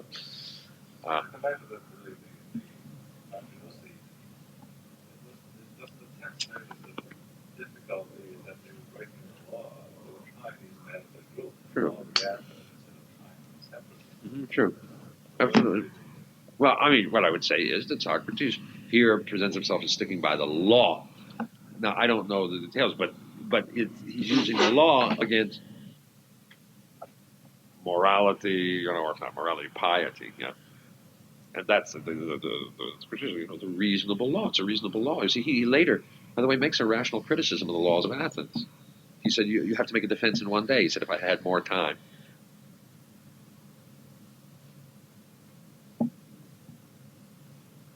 The rational law, something like that is the place. But of those passions of terror, vengefulness, and so on, which are so much a part of ordinary political life that he doesn't participate, which makes him somehow rather monstrous. You'll see this in ordinary ways. I mean, Socrates, as you'll see, is not a patriot. He's not a believer in the city's gods, and he's a rotten father. You know, patriotism and belief have gone downhill, but still you're supposed to be a good father. You'll see he doesn't pay any, I mean, how can, he doesn't make any money for the kids, and he leaves them essentially to the city. He does that again in the Crito, you'll see. And you can see he was a very healthy fellow because he has a young baby in the 70s.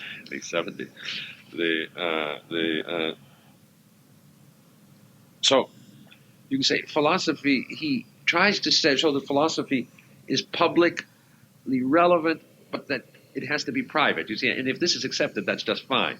But somehow it is a simply private activity because it can't share the passions.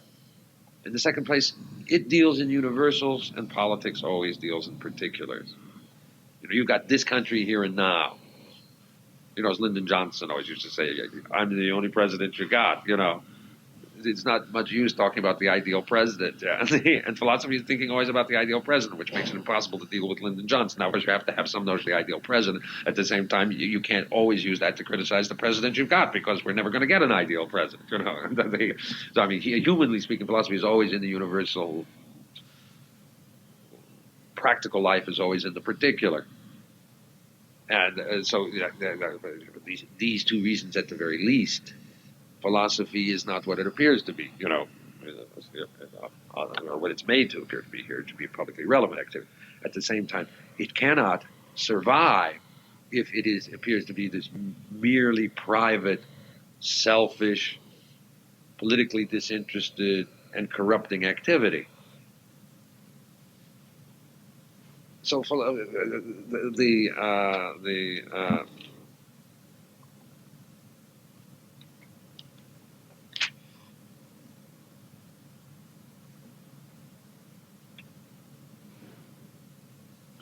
then he refuses. He again points out all these fine people who are his students who are there, mentioning Plato, but not thinking about Alcibiades and Critias, and all these questionable young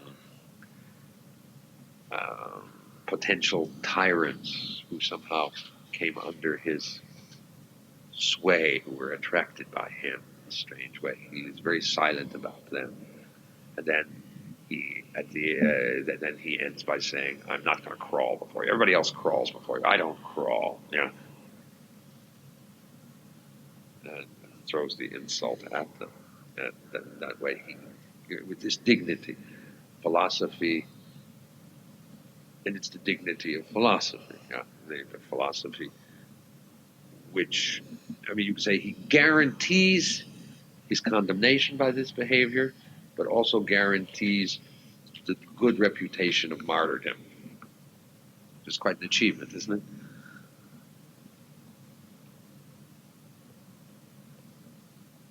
Now that's the body of the text. I want to say 2 or 3 things about the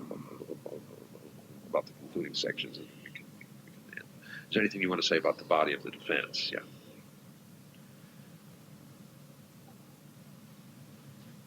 What do you think he means at the very end of the defense by saying that he does believe in things which unlike none of the humans do? The very end of the apology altogether, or?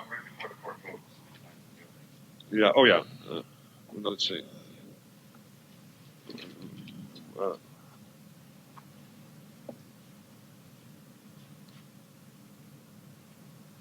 Yeah, but this is far from being so.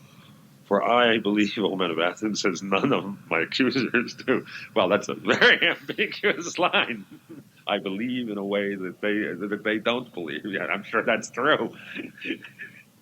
I believe as they don't believe. Yeah. I mean, I think precisely that ambiguity. Yeah. Because this is far from the being. context of believing in God. Yeah, sorry. I hold, he said that I do not, well, of course, nomizdo is the word here. I hold the gods, nomos, and I have a nomos about the gods. He says, I do have a nomos about the gods. I think he's talking about the mode of corporation. I don't know what he means. I don't know what he means. I mean, obviously, there is something divine in man. The question is whether that can be compared with any gods known by revelation, any gods, which have anything to do with morality or salvation or anything of the kind. Those would be questions. I mean, it's just it's a very funny line, actually, I think.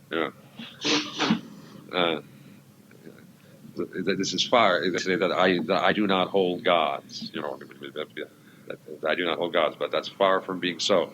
For I hold gods as no one of my accusers does. And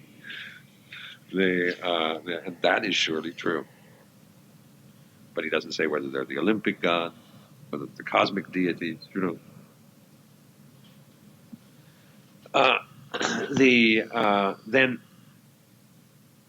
The way it worked is in Athens, they had a vote of condemnation. Then once condemned, then there was a sort of plea bargaining, or not plea bargaining, a penalty bargaining, between the accuser and the accused. There wasn't a prosecution, and they would choose between the two penalties. And Socrates gives another case of, Socrates obviously wants death here. He gives him, he said, "What do I deserve?"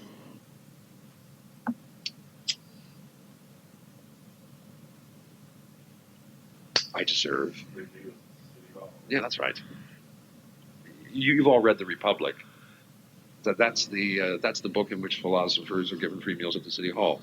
That's the purpose of The Republic. Because, he's had a hard time, having to beg all the time and so on.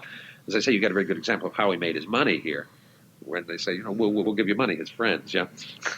And you'll see that again in the Crito. Yeah, he obviously lived off his friends, which is not quite accepting pay for teaching, but also, Socrates acts as though the soul were independent of the body. Yeah, but it's not true. You see this whole question of being eating in a city hall. This is precisely what he did. What you see, the problem is philosophy. He said the philosopher could not live. He would be put to death. He would die if he really lived a philosophic life, because politics makes irrational demands, and the philosopher lives according to reason. Now, if it's true that philosophy makes irrational demands, if politics makes irrational demands, always, then it means to say that the philosopher has to be a kind of hidden lawbreaker, always. The only way in which you could resolve that tension would be how? Have philosophers kings. That's already implied. That solves all the problems. Except philosophers might not want to be kings because they really have private lives. That would be the question, but that's only a question. But then he makes one of the most important statements. In this little section, I won't say anything more about this. Perhaps someone might say, Socrates, you see, he talks about the problem of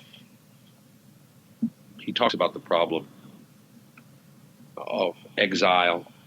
Athens is probably the best place to be. Goes through the various penalties, and there's much material there, but I just want to read this final statement, which is at 37e. Perhaps someone might say, Socrates, can you not go away from us and live quietly without talking? Now, this is the hardest thing to make some of you believe. For if I say that such conduct would be disobedience to God, and that therefore I cannot keep quiet, you will think I am jesting and will not believe me. And if again I say that to talk every day about virtue and the other things about which you hear me talking and examining myself and others is the greatest good to man, and that the unexamined life is not worth living, you will believe me still less. Just come to reflect on that formula for a minute. They won't believe him if the God says, if he says the God says he should do it. But they would believe him even less if he said that's the greatest good. What's he doing in this dialogue or in this speech? He's telling them the thing that they're more likely to believe, although not sufficiently.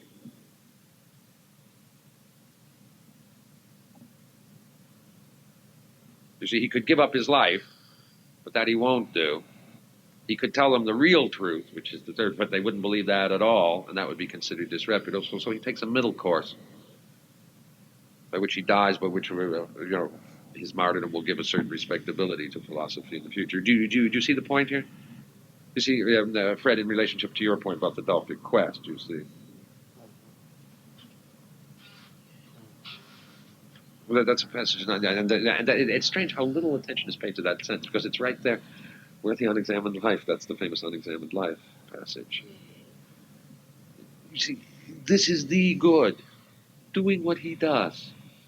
You see, in some sense, he said, what has he said in the beginning? Philosophy is wonderful because you can find out what's good and bad. It's a means to the end. But what he really teaches is that the good life is, that the good is questioning. So that the activity of, you see, then there's no problem. In a way, you solve the problem. You see, there's no longer any doubt. The doubting is the good. But if that's what philosophy is, most men cannot even comprehend the pleasure that comes from thinking, let alone the life devoted totally to it. I mean, I believe that to be the case. Most men do not enjoy thinking, really thinking. And that the theoretical man, and I think this is particularly true of Americans, to be frank with you, I believe that Americans do not believe in the theoretical life. I think it's incomprehensible. And what they mean by theory is higher level practice. I mean, those things out of which, will produce the better refrigerators, the better satellites, the better, medicines of the future. But the notion of a man or of a society who lives, doing only useless things from which no possible, public benefit could come, I believe would be condemned. The true theoretical life is utterly and anti-American. Would you agree with that or not? I mean, in talking to students, they really don't understand. They're all open to theory, but then doesn't it have to be for something? The notion that other things should be for it, that's incomprehensible. So that's really the hardest thing to get across. And of course, in this world, there isn't, of course, the Socrates talked about the tremendous brainwashing that exists, the tradition of science, the usefulness and presence of science, and so on. Okay, that's the end of that little section where he, challenges them to put him to death. That's the end of it. That's all I'm going to say about it. That's the end of it. Then comes this absolutely extraordinary farewell to the public, which has two parts to it. He divides them into two audiences.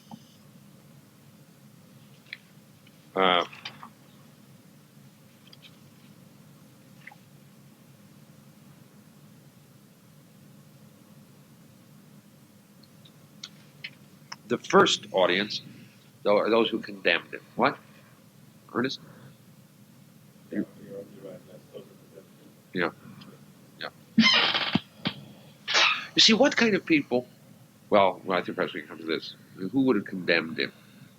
See, there's the ordinary scholarship says, well, this was just a political thing, and they used the impiety charge. Well, that doesn't persuade me very much, because even if it was only a political thing, that people had to believe and had to be pious in order to make that a charge worth, putting people to death for. And there had to be something about Socrates which could appear to be impious. And obviously a mixture of, you can say, what we call ordinary political and religious reasons for putting him to death. Perhaps those two things are together. But the implication here is that they are small-minded people who are afraid that he will destroy their work. You see, there is, of course, an interpretation of the highest political morality, even as self-defense. What does politics exist for? What do we ask our statesmen to do? To die for the country, to devote themselves to the country, to sacrifice everything for the country. And what do we think the country does? It's supposed to take care of our staying alive. our security. We're absolutely indignant, at the statesmen who don't take care of us. But what's the purpose of it? Obviously, life, liberty, and the pursuit of property. Yeah. So that in a way, a certain kind of political religious morality is a kind of a grand selfishness. And Socrates, in a way, threatens that. The question whether philosophy doesn't always threaten that, because philosophy means eternity and indifference to particulars, individuals, and places, nations. But what he does is he speaks as an oracle, and he speaks as a threatening oracle to them. He says, I predict that the next generation say, why did you put Socrates to death? And that's usually the case, the way it works, you see, because they won't be threatened by him. And there will be young people who are attracted by him. You see, so he makes an honest, straightforward threat in the form of a prophecy to the first group. To the second group, unfortunately, the Greek translation is bad. He says at 39e, here it says, nothing prevents our chatting. That's not what he says. The Greek is, nothing prevents our telling myths.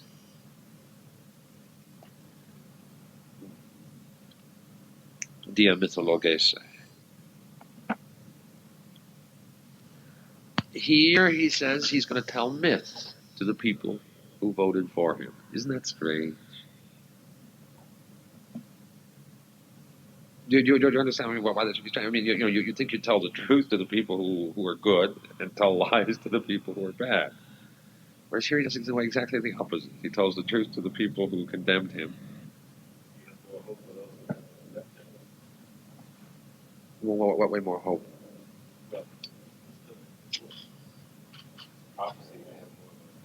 By scaring him. Well, why do you say the pious acquitted him here?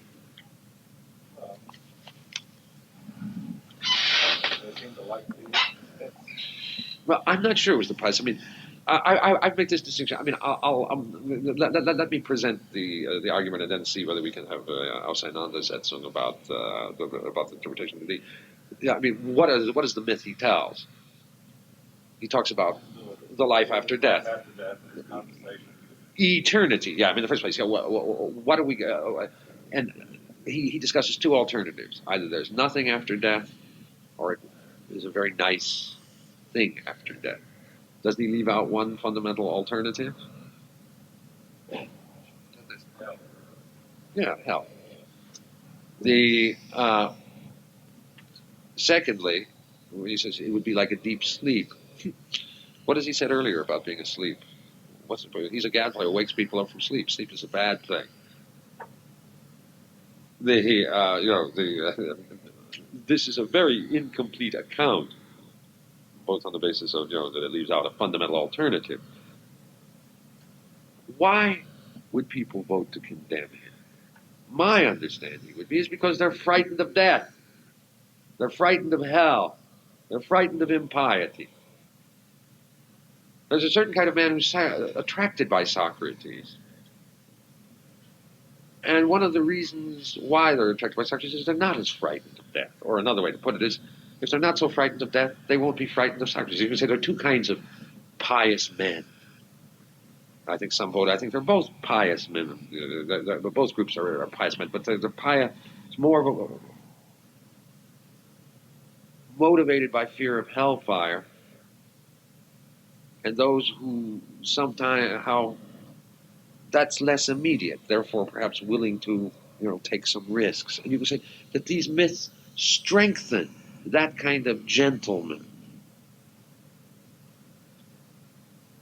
But they're myths, they're not true, because the situation may either be hell or nothing, and real nothing, and not like a sleep, and hence something essentially terrible that you have to face. But this way, you don't have so much fear of transgressing. In the second place, death as the fundamental phenomenon is less. You don't have to learn how to die if you believe this. And learning how to die is a hard thing to do. Really learning how to die, rationally accepting, the the philosopher's understanding of death. What do you think about Freeman's interpretation of the use of myth as the next step beyond logos, a quasi-esoteric inner teaching? Well, I would say that myths. I mean, you know, with all of these things, the generalizations, one has to see the context. Well, Friends would be receptive to the myth when it is yeah, except that the point is that these aren't true. Therefore, you know, the logos would be much higher, I believe. I mean, this is. I mean, the myth isn't a likely story. No, Yes. no, but this is not a likely story. I mean, it forgets a fundamental alternative. Yes, but Socrates is not motivated here in his myth by dialectic. But then it's not a deeper truth, Peter. Well, when Socrates dies at the end of Plato, all the dialectical arguments for immortality are somehow less convincing in the actual fact of the way that he dies, which is a kind of a myth. Yeah, well, maybe indeed he doesn't believe in the immortality of the soul. He hopes for it. Not necessarily. Philosophy doesn't live for hope. Philosophy is interested in truth. It's precisely the opposite of hope. Where do you say he has hope?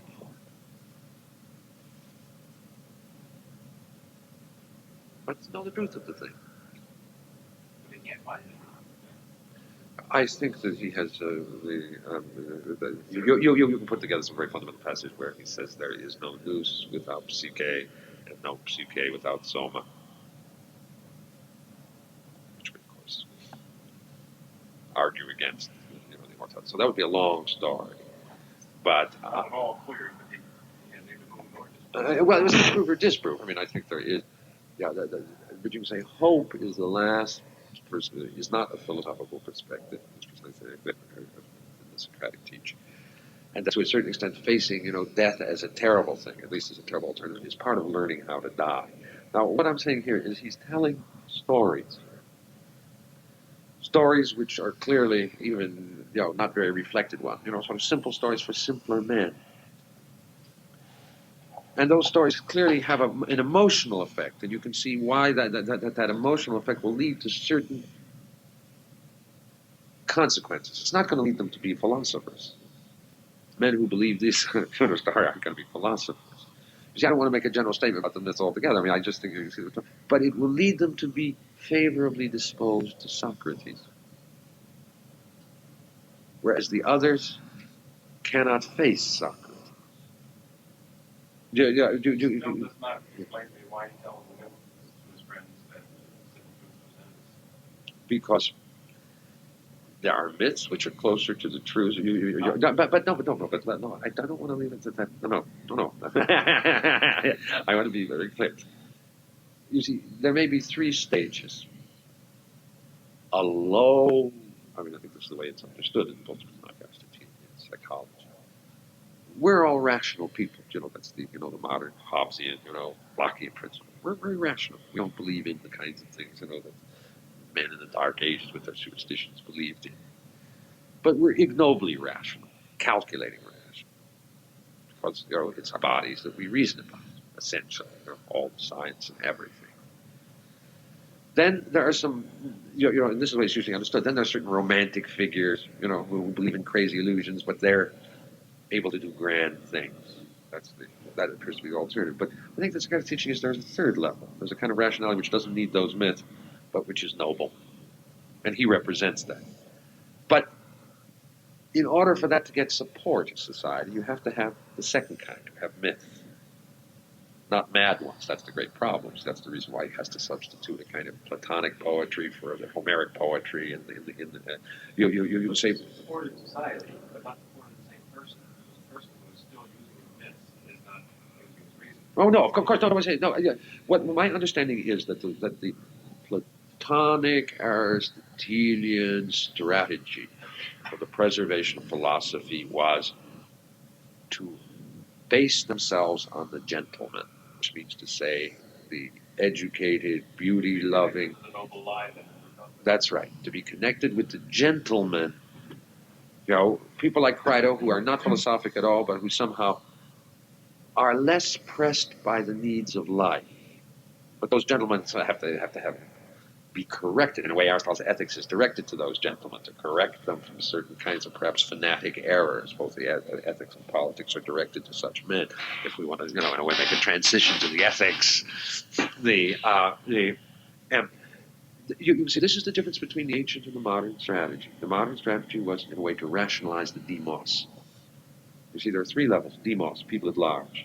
The gentlemen, who are sort of lovers of beautiful and useless things, to quote the thing. You see, philosophy is a useless thing. And utilitarianism can't accept the useless. Yeah. Or you would say, the nobleman is willing to die for a lark.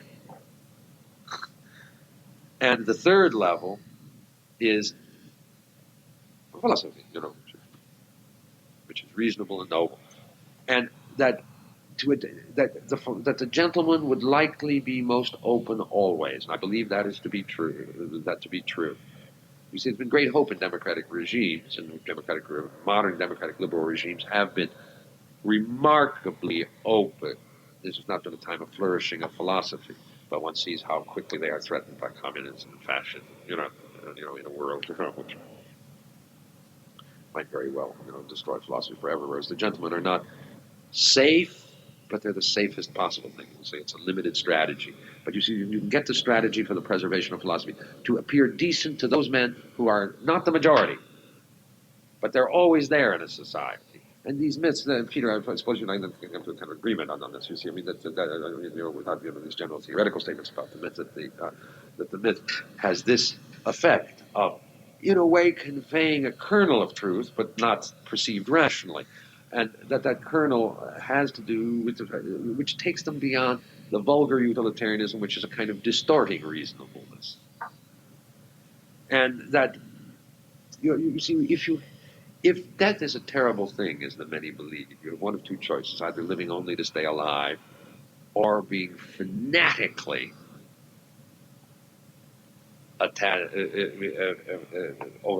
overcoming the fear of death, or in an untrue way overcoming the fear of death, as Achilles does by rage and so on. Both of those alternatives are unattractive, but if you give it a gentle view of death, then you are likely to get a greater gentleness. That's the reason why he cuts out the hell alternative, the Hades, the things under the earth.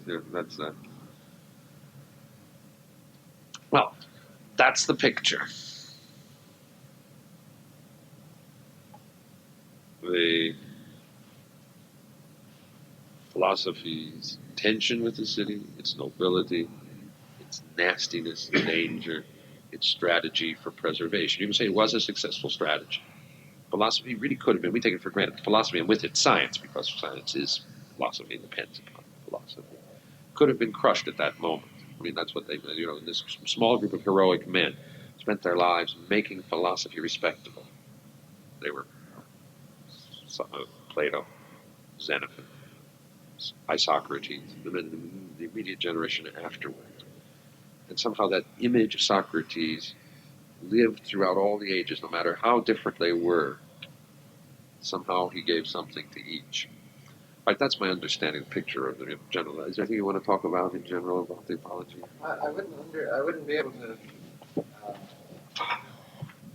The thing about the dissociation of truth and hope, the Socratic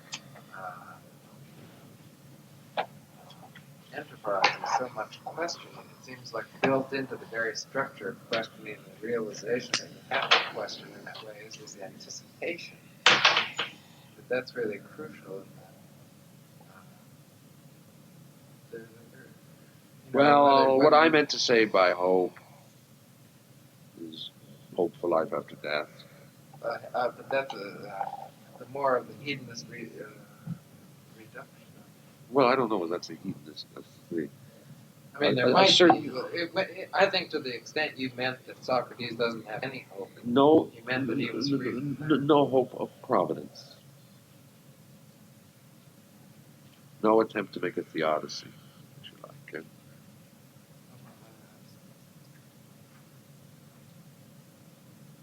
That's very harsh. I mean, if you've been treated unjustly, injustice in the world, that great problem. Why be moral? Why be decent?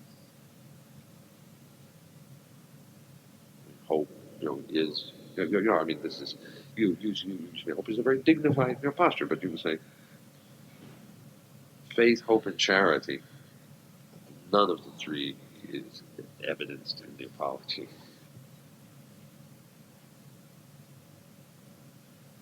And, I think it's very important to show the students, this, I mean, if you're thinking about it in terms of the course, really to work this through. You see, and this is not a low, hedonist, vulgar man. This is an alternative. The gospel for students here would provide another alternative, but they are alternatives. The attempt to assimilate the two, Socrates and Jesus, or something like that, which is the way people like to all these great things. But you have to face that they're really fundamental different postures, and you have to think about these things. So that can be a very attractive consideration, shocking, frightening. That would be the kind of, that would, in a way, this interpretation, attaching them to Socrates, getting them involved, and then perhaps reading the gospel, be a very valuable beginning point for liberal education. But I keep returning to harping on my themes. Only if you spend a lot of time on this that you could make that plausible alternative. Do you see what Brian, you want to say something? I'm just wondering,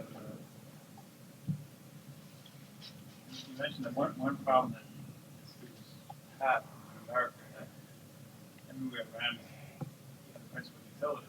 It seems to me you also have the messages of the Judeo-Christian tradition, which might make it a little bit difficult to teach philosophy because the end is somehow charity. And, I don't know if that can't be reconciled with learning, but somehow that's always there. Say students would come here who are brought up now. That would have to be taken into consideration talking about.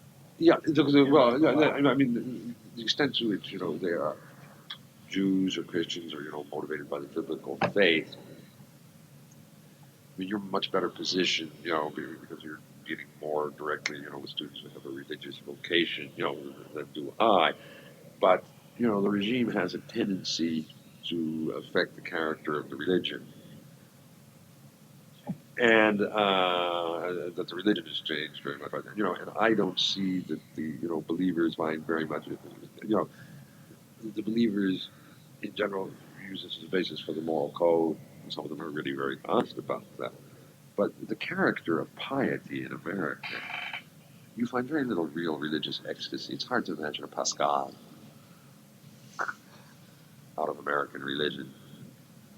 Maybe I'm wrong. That's I take that from Tocqueville. There's a very gorgeous passage, chapter 10 of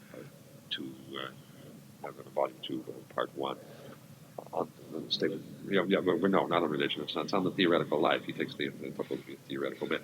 Now, to a certain extent, religion is unphilosophic, in a way the opposite. I mean, that's true, Brian. But in another sense, of course, there is, at a certain level, if you say contemplation of God, ecstasy, that there's a certain connection. I don't think Americans either. I mean, that's the reason why monastic life is very hard to survive. It's very hard for monastic life to survive. The notion of a contemplative monasticism, I would think, would be very difficult to survive in the United States. Now, you would know that better, but I would think that much more a service, a pastoral, or what are the distinctions? I don't know how to do. Would fit. What? An active priesthood would probably find much deeper and supportive roots in the United States. I would imagine. Is that not true? Than a contemplative. They call it the active life, opposed to the contemplative. Which tries to blend the two. Where that comes from. That's the take that over. Really? Yeah. I did not know that. Yeah. That would be the best form of life. I don't know if you say that the mixed form of life is the best for Christians. And most great Christians seem to, Augustine seems to look that way. Or Thomas More, who was a thinker, but became chancellor. I've always asked myself whether Socrates would be in the same position. Would he have become chancellor? Well, he thought he could do some public good, or would he rather think? Well, he obviously would rather think. And of course, but you see, the question is whether how a man like More understood his chancellorship. That's a very difficult, and how much time it took from his thinking and so on. I mean, Bacon was also Chancellor of England, and he wasn't a religious man, but he was clearly a philosophic man. And the question is whether he really thought of himself, how much, whether it wasn't, if it comes to you, I mean, you're right there and you're the only man, and obviously you have to do it. But the question is whether you really think you can transform the fundamental human condition that way, how far you take it, and so on. I mean, that's very difficult to understand. And surely the case of More, the character of More's own martyrdom is really an interesting and I think a very complicated question. Because, I mean, obviously he knew both Jesus and Socrates, and I think he understood both and understood their opposition. The question is, was his martyrdom more like Socrates or more like Jesus? That would just be a question. I just don't know More well enough. The point is, I just do feel we have this difficulty understanding the theoretical life altogether. Whether it's you can say the political theological tradition was always anti-theoretical, or at least had a problem because theory, doubt also, particularly, does not accept revelational evidence. But there is the additional fact simply of the very great practical orientation of most men, and the fact that this country, more than any other, devoted itself to the practical principles, which are hostile to both religion, and particularly contemplative religion, and to the theoretical life. I think you have difficulty understanding. But you see, I mean, Jesus is a more comprehensible figure. It can be taken more as a model than in Socrates. And Socrates, Socrates, they have to reinterpret Socrates. Socrates died to save men. You just understand. You really understand. That's a wonderful thing. Socrates has to be reinterpreted. They say, well, he was the founder of science, essentially, and the free scientific inquiry, which ultimately helps people.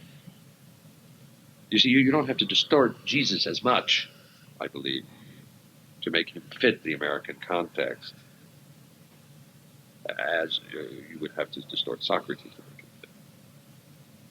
Am I making myself clear, Brian? Would it be accurate to say that a Christian lived a theoretical, say with a philosophical pacifist, lived a theoretical life different from Socrates? A Christian theoretical, with, say, philosophical. Well, obviously Pascal is such a case. I mean, there's man up to see the highest theoretical capacities. Of course, there was a problem then. I mean, in a way, you can say good for Pascal. I mean, there are many different. I mean, once you're dealing with this problem of reason and revelation, there are obviously, at least a few serious alternatives. There are not very many, but a few. And Pascal is the most impressive one I know better. I don't know very well, but in some sense, it was the heroic sacrifice of his theory. I mean, that precisely was the sign of pride. And the greater the theoretical gifts, the more was required to give them up.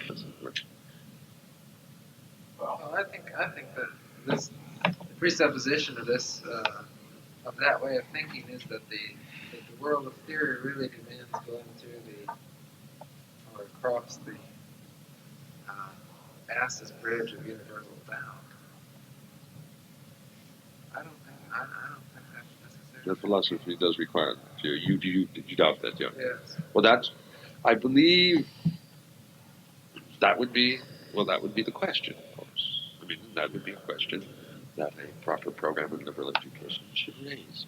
And I wouldn't want to answer, but precisely if you have text to deal with that kind of issue, and not with, excuse me, Renaissance, medieval, ancient, something like that.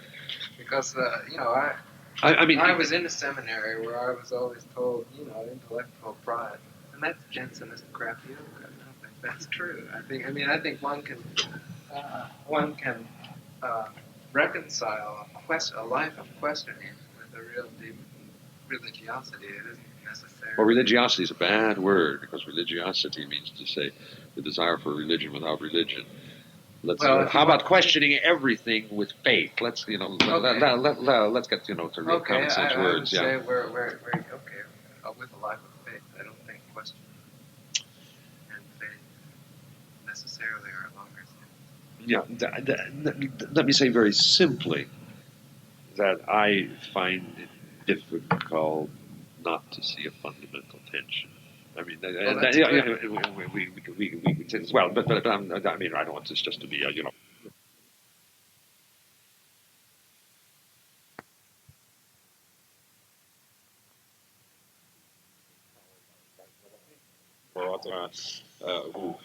Who had as his teacher, I forgot his name, but who I think it was Vitellozzi, I forgot his name, but who uh, uh,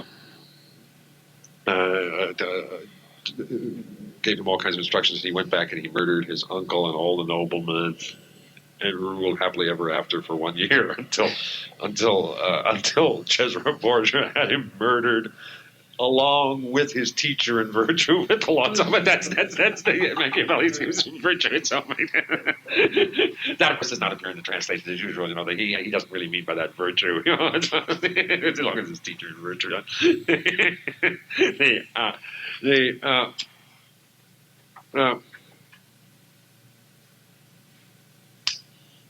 Then comes to the next.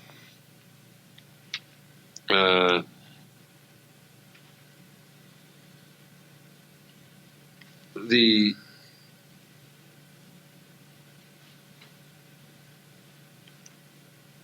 argument about impiety.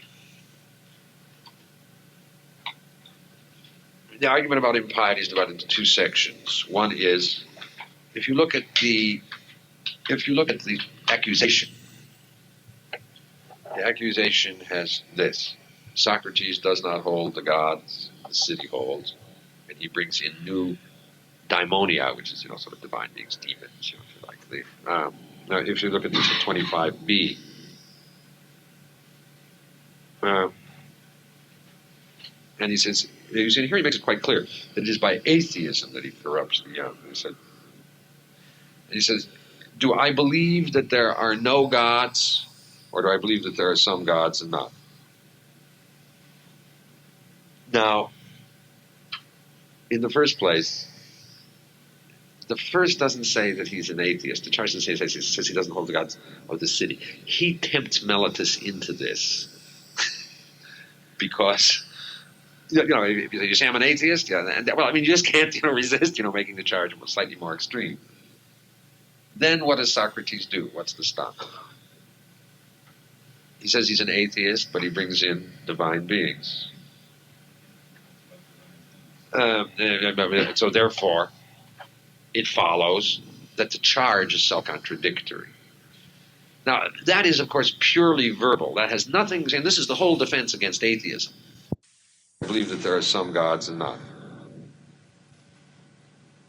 Now, in the first place, the first doesn't say that he's an atheist. The charge doesn't say says he doesn't hold gods of the city. He tempts Meletus into this because, if you say I'm an atheist, you just can't, resist, making the charge slightly more extreme. Then what does Socrates do? What's the stop? He says he's an atheist, but he brings in divine beings. So therefore, it follows that the charge is self-contradictory. Now, that is, of course, purely verbal. That has nothing, and this is the whole defense against atheism. It's purely a difficulty in the charge itself. The question is, does that charge reflect anything? Socrates, I'm thinking about Socrates being an atheist. Socrates doesn't believe in the gods of the city, and may very well be an atheist. But is there anything strange about Socrates? A little bit later, you're going to hear Socrates talking about his daimonia, which is the daimonia. Meletus knew something about Socrates. He didn't take the gods seriously, but then there was this daimonia. So that charge reflects a real complexity in Socrates, which Socrates is going to bring up himself. You see, if you read this passage by itself, and this is something you'd have to let develop, I can't let develop here, but you see, first he says, do you say I'm an atheist? Or I begin to do this. He chooses atheist. Well, in a way, Socrates is both. He seems to be an atheist and he has a daimonia, and that's based upon Socrates' own talk about himself. And it's a complexity which is unresolved about Socrates. So, in a way, he's really doing Meletus. But if you notice, is there any point in this book where he says, I believe in Zeus,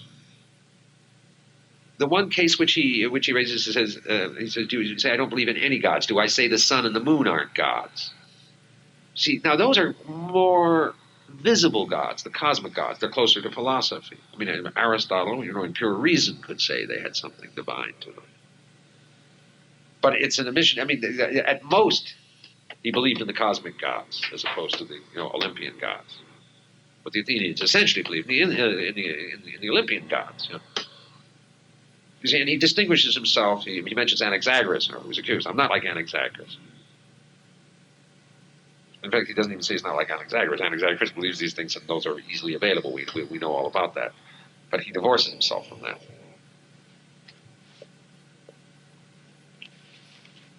Then comes the clinching argument on this. You see, first, one has to look at this clinching argument, and it's really very, very. The example which he gives, he said, "Is it possible to believe?"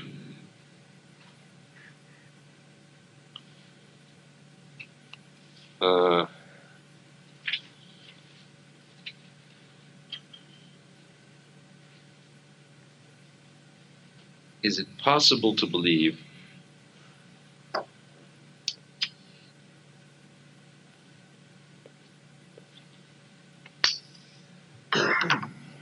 in things pertaining to horses and not believing in horses? Yeah.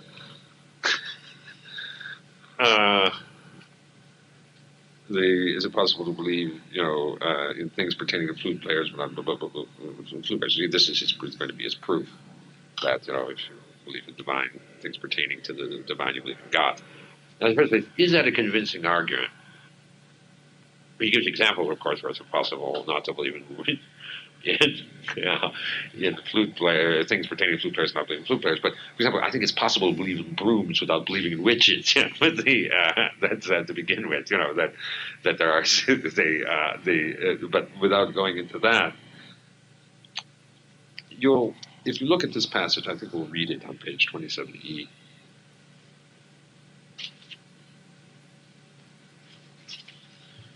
But if, on the other hand, spirits, what he means in demons, are kind of bastard children of gods by nymphs or by any others, whoever their mothers are said to be, what man would believe that there are children of gods but no gods? It would be just as absurd as if one were to believe that there are children of horses and asses, namely mules, but no horses and asses. Now, why does he use that example? Let's think it over for a moment. What is the characteristic of the product of horses and asses? I believe it's a unique phenomenon. They can't reproduce. We have a natural example of mating between two different species. Now, I think he gives a divine example of mating gods and human beings. If it followed the same procedure,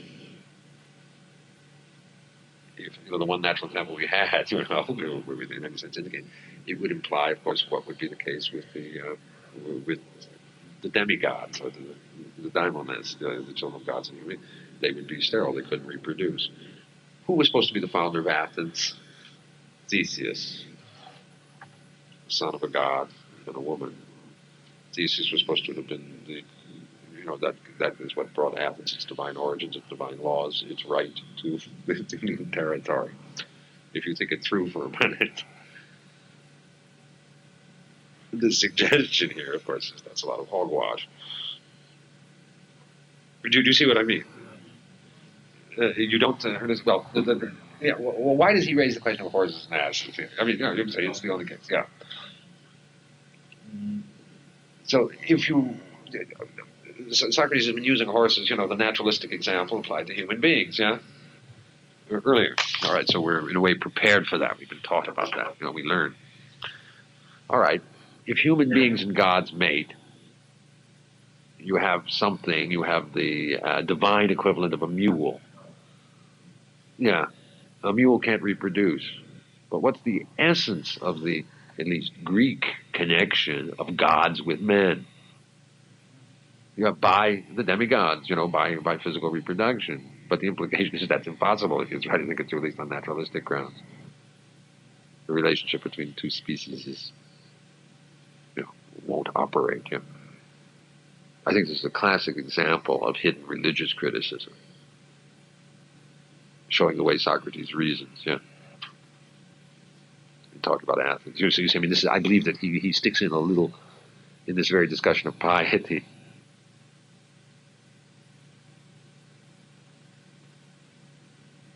He sticks in an example of his mode of piety. Because at least, he mentions horses and asses, which is a very, low-level comparison. I think one must have to think, at least, about, a little bit through the consequence.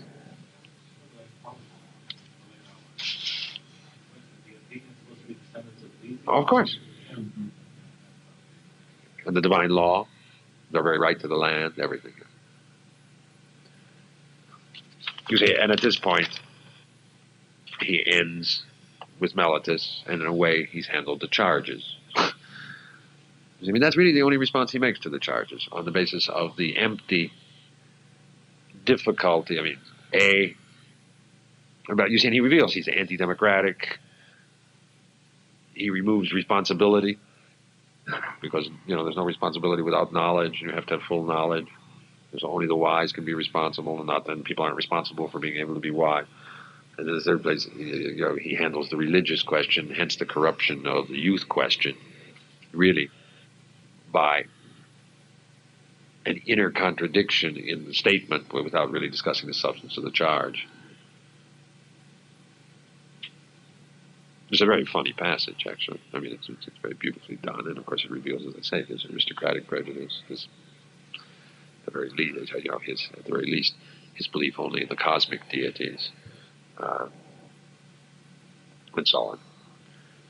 Perhaps the hour. I'd be glad to discuss anything more about it. Well, I want, with somewhat more dispatch, to finish the apology. We had done in a way more than half. At the same time, I do think the apology is a marvelous focus. Both as a threshold to the Platonic dialogues, you can say, to the problem of philosophy as it was classically understood. You can say the characteristic difference between ancient and modern philosophy can be seen, if you want to start making those connections, between, say, the Communist Manifesto and the Apology as different relations to civil society or to party movements. Socrates could never be conceived as the founder of a party. He doesn't speak directly. He doesn't give a political teaching in this book at all. At best, what he's trying to do is to make the apology or the defense of philosophy. And he does this in such a way that it will obviously have many meanings, or different meanings for different kinds of men, and you can figure out the different kinds of men on a very simple level. Just if you look at the rhetoric of it, there'd be a distinction between those who are friendly to him, as you'll see at the end, and those who are hostile towards him. But within that distinction, there are those who are friendly towards him because they think that that the charges are untrue, that he is a good citizen and pious man, and there are those who are friendly towards him because they think he's not a good citizen and not a pious man. In some sense, he's speaking to all three at the same time, and you can say that the problem of living for the philosopher in civil society has something to do with keeping off the wolves who hate it, keeping the goodwill of those who misunderstand it but somehow are attracted by that, and finally, on the highest level, appealing to those who really can know and understand without being shocked. Because I think you can see there are really shocking aspects to the Socratic teaching. We'll see that in kind of simple ways in what is about to come, but even the way in which he irreverently plays with Athenian democracy and Athenian religion in the passage we just finished last night, at the very end there. So you can say that what you begin to become aware of is that philosophy needs a rhetoric, that philosophy is not itself, or the truth, is, at least in this understanding, is not sufficient, that one both has responsibilities of a mode of speech and also one needs it for self-protection, because you can say, what is Socrates showing here? The city, politics, or what Plato shows in the picture here. And there is an opposition of the philosopher, whatever a philosopher may be, but you can say in one sense it's here the universal doubter, if you like. He'll say something more about that. And the city and the philosopher. And you can say this was agreed to by all later philosophy, that this was the great achievement, to bring philosophy into the cities when philosophy seemed to break down the fundamental need for the fundamental consensus, the fundamental political consensus, and to find a kind of harmony between philosophy and civil society. The great difference between, you can say, the strictly classical tradition, that of Plato, Aristotle, Cicero, and I believe most of the medieval thinkers, is that relationship is always a tenuous one, that the Socratic situation is always there somehow, whereas the modern one is that somehow it is no longer necessary. You know Hegel's interpretation of the death of Socrates, which is, it was a tragedy because there were two conflicting principles, the city and philosophy. But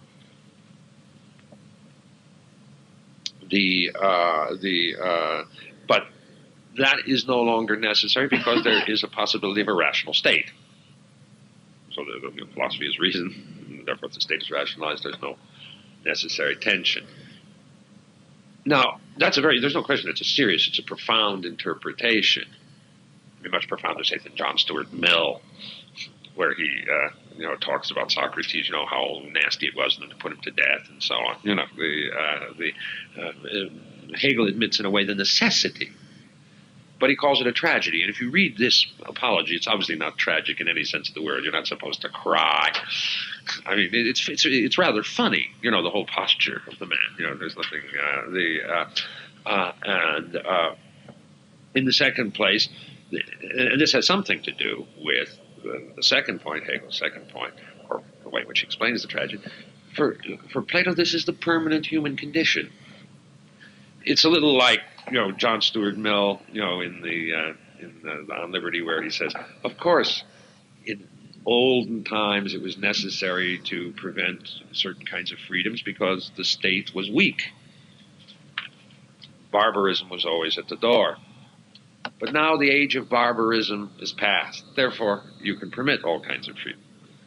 You can say the great difference. I mean, somehow it's just that barbarism is always near, according to the ancient tradition, and hence a certain kind of rude demands of the city. That, you can say, is the sort of general picture, which this rhetoric, that's one of the things. In a way, we have this great problem because philosophy hasn't been defined in the book, and so you can say it's philosophy versus the city, but we don't know what philosophy is. But philosophy somehow begins to be, you can say, that fundamental. I mean, we have to try to define it from the book, and you can't sufficiently here. But somehow that concern for clarity. That's one. He's going to say both things. It's the concern for teaching virtue on the one hand, but the other is just concern for clarity, to know that one is ignorant. And of course, those two things are somewhat at a tension, because to teach virtue means that you know what it is. Unless virtue is, the only way you could get around that problem is unless virtue is philosophy. Doubting. And that would be a splendid solution, except that could not be a universal position for politics, because otherwise nobody would be doing any work, for example. Socrates, going around, as he says, in manifold penury, whatever that may mean, never working, just sitting around talking, and so on.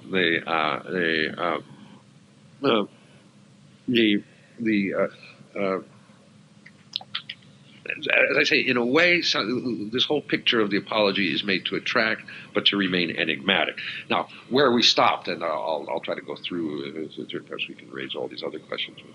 Where we stopped is, in a way, he just uses the first half to respond to the charges. And at 27b, he says, or the end of 27a, he says that he's responded. And you'll see there's been a precious little response there. I mean, he brought in a whole set of new considerations about the heavens, the Delphic quest, and so on. A new kind of philosophy, which is his philosophy, which is concerned with the human things, the Delphic quest, which is a defense against the old charges, and then his only defense against the new charges is this dialectic with Meletus. And you see, the dialectic is rather interesting because you see in an ordinary dialectic, of course, Meletus can't defend himself, he has to step down. All Meletus has to do is turn to the audience here, and they can win by condemning Socrates to death. But nevertheless, I think we saw the very unsatisfactory character of that defense. It was purely verbal, and in the discussing it, one saw that much of the charge was accepted. But then he completes this first part of the defense prior to the condemnation, or he completes his defense, or his body of it, simply by a description of himself, and you can say an enormous boasting and bloating of himself. He says, all right, I've defended myself, but of course I'm open to misunderstanding. Now, and he said, well, since this is a misunderstanding, somebody might say, well, why don't you live like everybody else? Now, you see, Socrates clearly has to live a life very different from other people's lives. See, this is not a case where you can hide it completely. I mean, why does he have to live a life different from other people's life? Because he doesn't spend his time in the courts. He's not a political man. In second place, it seems he's got to talk to young people. That somehow that's connected with philosophy. So, in one way, this dialogue tries to make him appear like everybody else. There's nothing wrong.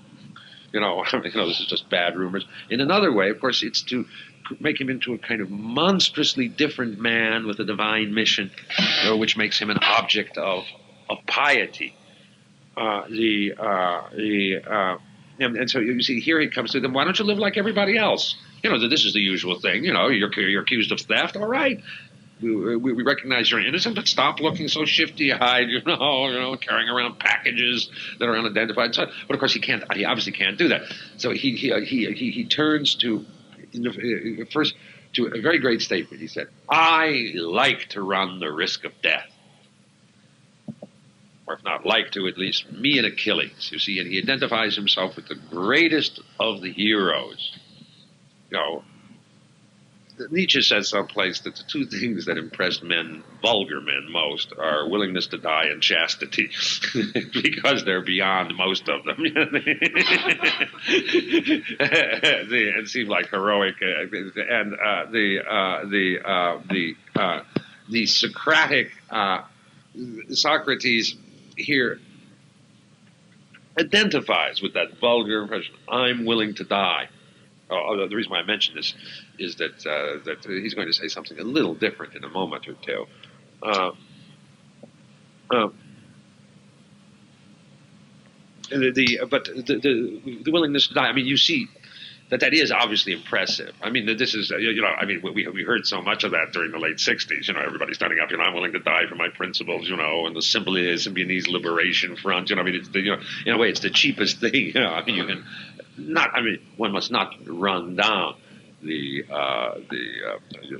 heroism, but the courage that's willing to die is not as rare as a lot of other virtues. Yeah, it's rare, and people are always impressed by it. That's the reason why the sort of breast thumping. I'm willing to die for my principles. I stand up for them, and so on. It's impressive, and there's no question Socrates does attach himself. Achilles died for his friend.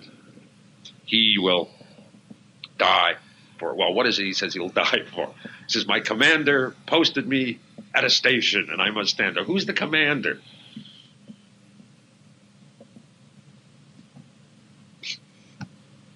Particularly since he identifies with Achilles as a man who disobeyed his commander, by the way. But the commander is the Delphic god, but the Delphic god, as we saw, gave no such command that he should do this at all. That's Socrates' invention, or Socrates, at best, his very strained interpretation. No. Let's come to the daimon. Yeah, I think he does, as a matter of fact, but I would have to. But he hasn't talked about that yet. I think you'll see in just a moment. What?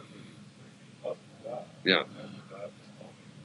Yeah, but it's not his daimon. That he doesn't identify with his daimonion here. Oh, that's the Delphic god. Yeah. He's referring to the Delphic god here. You see, in this context, he says, "Death may not be bad." That's part of the supposed part of the Socratic ignorance, which so you see, in this context, he identifies himself with the greatest of heroes, identifies himself with something that always impresses people. I mean, I think most people are impressed with people who are willing to die. That's whether, no matter what the issue is, if they come in, boy, they're really serious,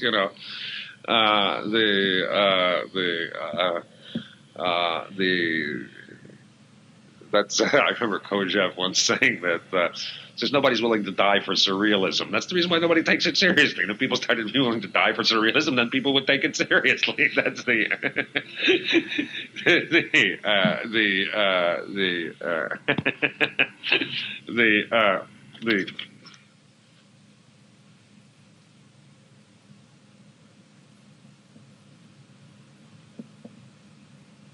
That's the first thing. The second thing, he's commanded to stand at his station. What is that station? And this is really the first time he starts talking about philosophy.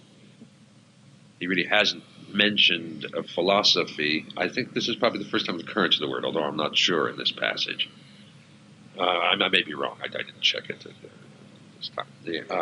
But I think it's probably the occurrence. So suddenly, although he's indicated philosophy, you see, we have to remember this is a pre-philosophic world. We take it for granted that philosophy has a place. At the same time, of course, if you take the United States in a way, we're already pre-philosophic, because if you out in the street, I'm sure you know this, somebody says, "What do you teach philosophy?" Well, what has that got to do with anything? Or they say, "Oh, that's nice. Philosophy is a wonderful thing." But a chemist, they know what he does. But what does a philosopher do?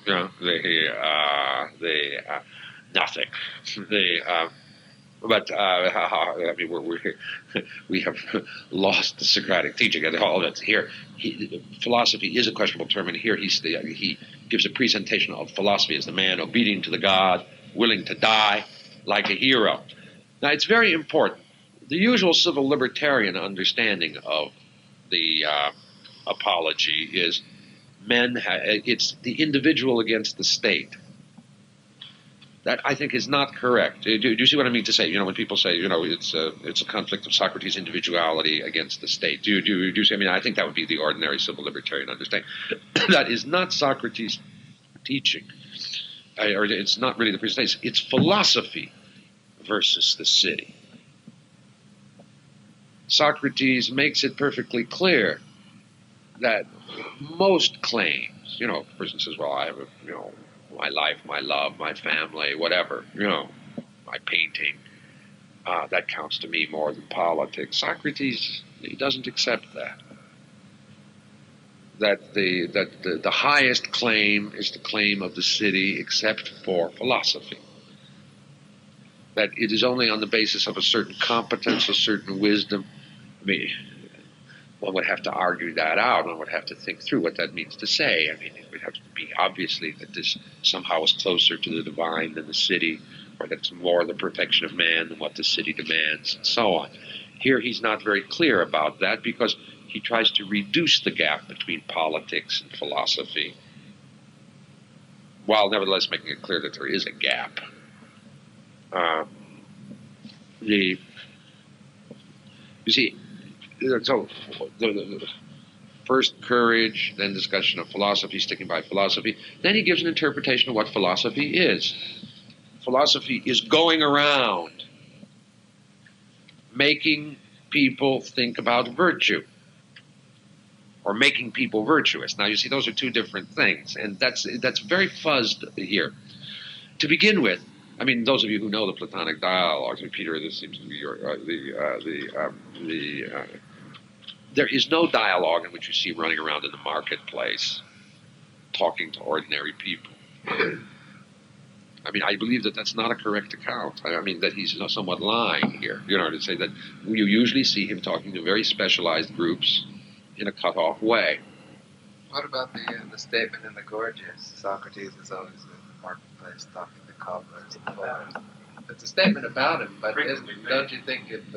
Yeah, of course. One never shows him in that kind of action. Well, I mean, could have been Plato's fault. No, but he says he always talks about cobblers, and there's no question he does. He learns a lot about them. The question is whether that could have been Plato's fault, but since the whole creation is Plato's to begin with, yeah, and also one doesn't see him in Xenophon in any other way. I mean, since the whole creation is Plato's, Plato wanted to indicate something that, in a way, he's not as public a man as he appears to be, and he really is, you can see, doesn't think he can learn much from the very ordinary, and it's idle, rich young men who interest him the most, and that to the extent that he discusses with ordinary statesmen, and he does, you see him discussing with statesmen, so it's usually just to get them out of the way and so on.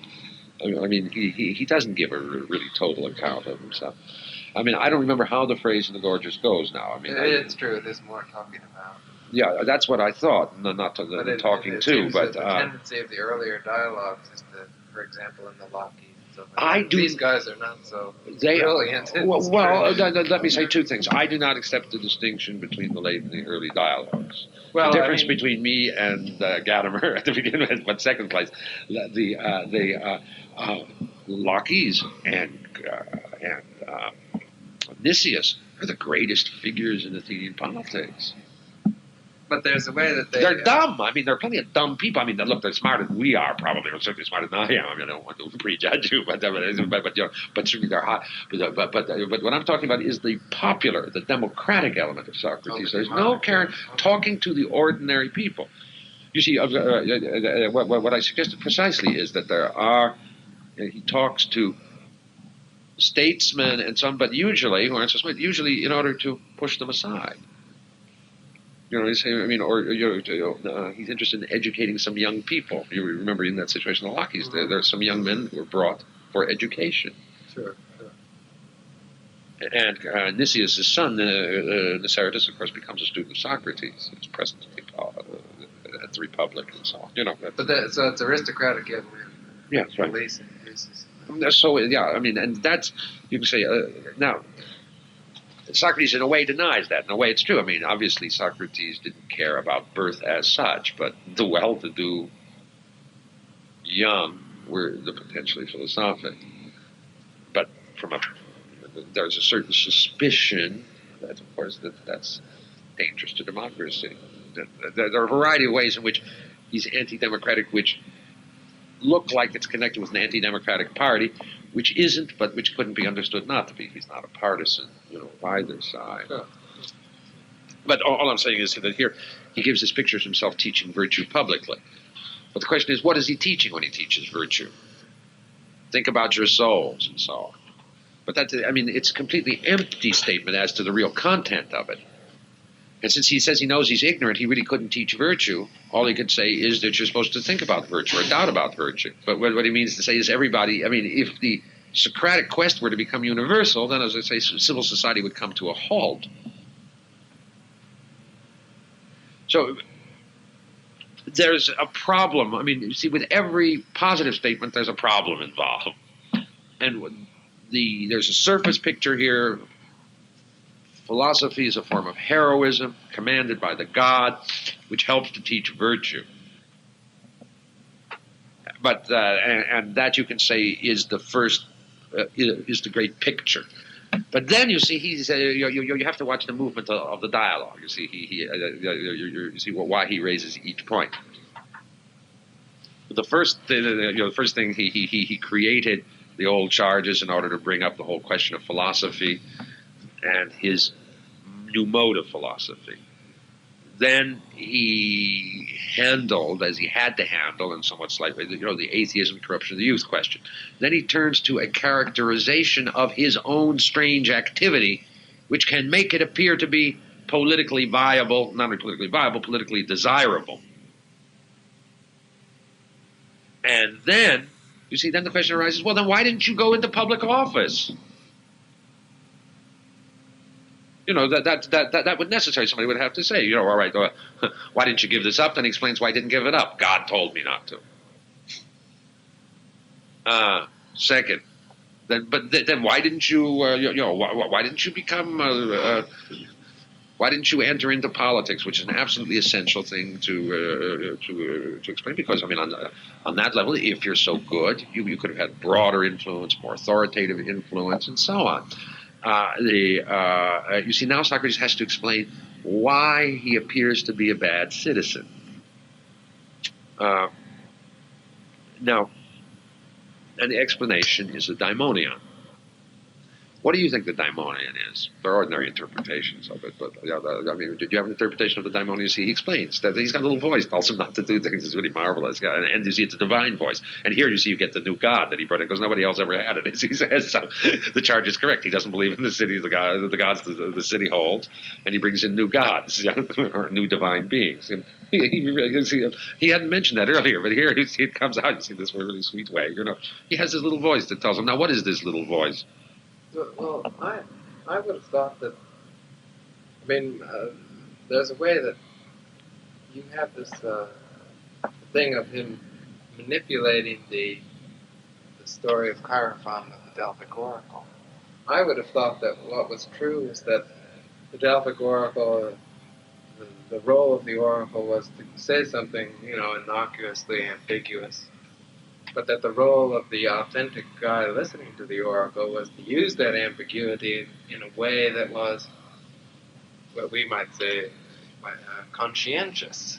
And that really what you have unfolding here, although it comes out in the way of cleverness, is the Socrates' sort of explicitation of this tension towards what's truly transcendent as the measure of what the human should be. Well, yeah, but that's still still not an answer to this question. Yeah, I mean, maybe I overdo, if you like, the degree in which he twists, you know, the Delphic quest. I say there is nothing in the Delphic Oracle.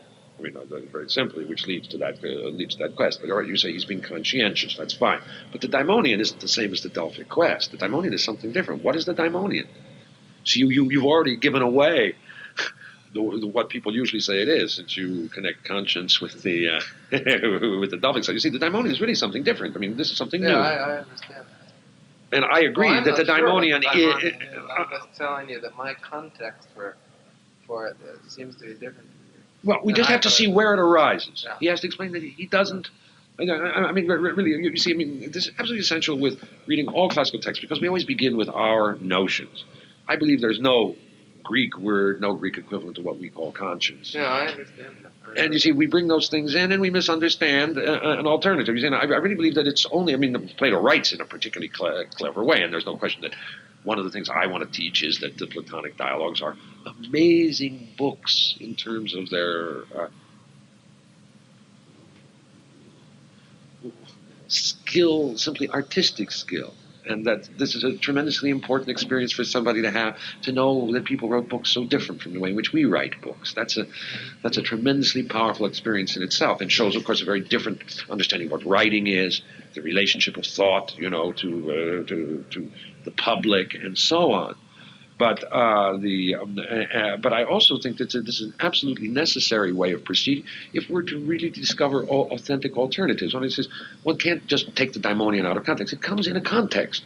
He's just been talking about what a good citizen I am, how I'm necessary for you. I'm the gadfly, the famous gadfly that arouses you. But then it necessarily follows. You know, one gets this from one's students all the time. You know, I remember, I mean, students have an inflated view sometimes of you. You know, why don't you, write and debate more, and so on. And you have to explain. Well, that's not. Well, I mean, what do you say? We say, well, that's not so important. What I really have to do is think more. But if you think more, then you can't, do good. And they say do good, and of course the city demands that you do good. So I mean, this is really the context in which you're. So the daimonion is here raised. I don't think this in any way it's a total explanation, but it is raised here as an excuse for not doing something that ordinary political or civil morality would demand of the man. I believe that is the context. Wouldn't you admit that, Fred? Oh, sure. Okay, Sure. but then one has to see what's the difference between this, the daimonian, and the Delphic quest. The Delphic quest leads to ignorance. The daimonian gives him some assurance. I mean, that's an important thing. You see, this daimonian tells him things. He does know some things. He knows them from the daimonian. Now, The daimon never tells him to do anything. yeah, in this context is what he says. In another dialogue, he says otherwise. But here, yeah, it forbids him. But it's still a voice. It forbids him. What does it forbid him to do in this context? I mean, risk his life, yeah. This is, the daimonian, at least in this context, has something to do. You don't need a very, very powerful conscience or divine voice or anything outside to tell you not to touch the electric wires, not to run in front of a streetcar, and so on. I mean, isn't that instinct of preservation? At least in this description of it, it in no wise differs from the instinct of self-preservation. I'm not saying that this exhausts it, but in this context, you see, when people want to read all kinds of things in, but you have to begin from the text. That's the reason why you have to concentrate on the text. This is the only place where Socrates has some positive knowledge, and it's that he shouldn't risk his life. Yeah. And that the daimonian is somehow connected in this context with what everybody possesses. Now, here he says, in a way, he implies here that life is good. Whereas in the passages just preceding, he said, who knows whether life is good or not?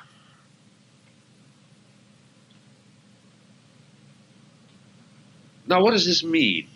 I mean, you have a choice of saying Plato's hopelessly confused, or there's something emerging here. Well, the first thing I would suggest is, of course, I take the latter. You can't simply assume it, but it's fairly reasonable to assume that Plato wasn't that, so confused as that. Where have the ordinary duties that men have, the civil duties, come from?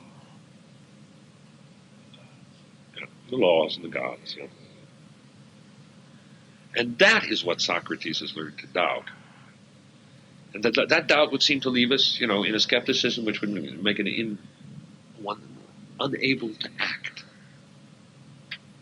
That seems to me what I would have thought that the crucial function of the daimonion was for Plato, Socrates' recognition that whatever he's doing and whatever he's about is not simply arbitrary, even though the legitimation of his mission is not something that he can... But this has nothing to do with the mission as such. It just has to do with keeping him alive. This doesn't underwrite the mission.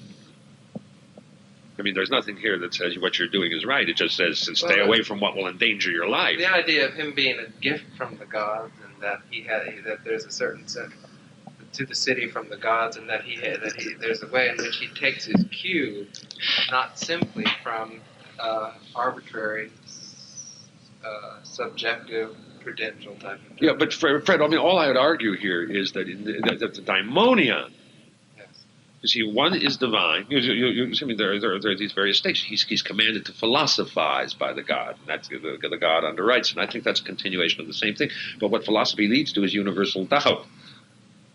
And I would imagine universal doubt would have to apply also to the existence of the gods. But without going into that, here we have the first positive statement of something within him that he knows. This voice is, at this stage, at least identical with what we would call self-preservation, the instinct for self-preservation. The only thing I would suggest is that Socrates begins by a doubt of all received opinion.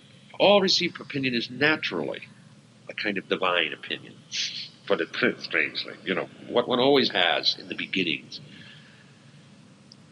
On the other hand, Yeah, Peter, could I finish just the line? And maybe because I mean, not that I want to stop questioning. It's simply that I was just about to make the point. My understanding would be that the way in which Socrates gives an indication of the way you can reconstruct nature as opposed to tradition. And nature tells us somehow life is good. Now, that doesn't mean to say that, merely staying alive would be, he wouldn't say that's all of nature. But the daimonian, the Delphic god leads to doubt. The daimonian leads to a certain sureness. And there are both of those elements. And I would suggest that they are, in this double direction. One, the doubt of the tradition on the one hand, and the turn towards nature as the standard, to judge positive law and act. Now, I'm sorry, Peter, go ahead. What was your question? You made the point that the daimon in this context, that presumably around 28 to 29, would be interpreted simply as self-preservation, but paradoxically, that's the No, the daimon is, 28 and 29, excuse me, yes, of course, yes. 29D seems to function almost the opposite way. I have free translation here, but it says that, and if you were to say to me in answer to this, we will not, this time, let's stand and just make your Socrates, we will let you go free, but on this condition. No, it's 31. No, the daimon isn't mentioned until 31. No, the daimon isn't mentioned until 31. I'm sorry, you stampeded me into it. No, did you want to say something more, Peter? Just obeying the God rather than man here, approach the oracle, then. Well, I mean, he just brings this guy, the God who assigned him his station. Yeah, that's, he makes his quest into a door. The daimon goes into. Yeah. Well, the question is whether he really risks his life so fantastically. He's 70 years old. He could probably have gotten off this charge, if he had been less. So what I say is that he on the one hand here shows himself to be the great citizen who risks his life. On the other hand, he has to have a way of explaining why he wasn't a decent citizen, why he lived a private life. And the indication is that philosophy is somehow publicly relevant, but a private life. Ernest, you wanted to say something in that context? I saw you were... So then it's that the Delphic quest leads to universal doubt, and that really means in terms of the divine tradition. The daimon stands for certain natural inevitabilities and spontaneities. Well, apparently something like that. I wouldn't want to say anything more about that in this context. One can only get indications, but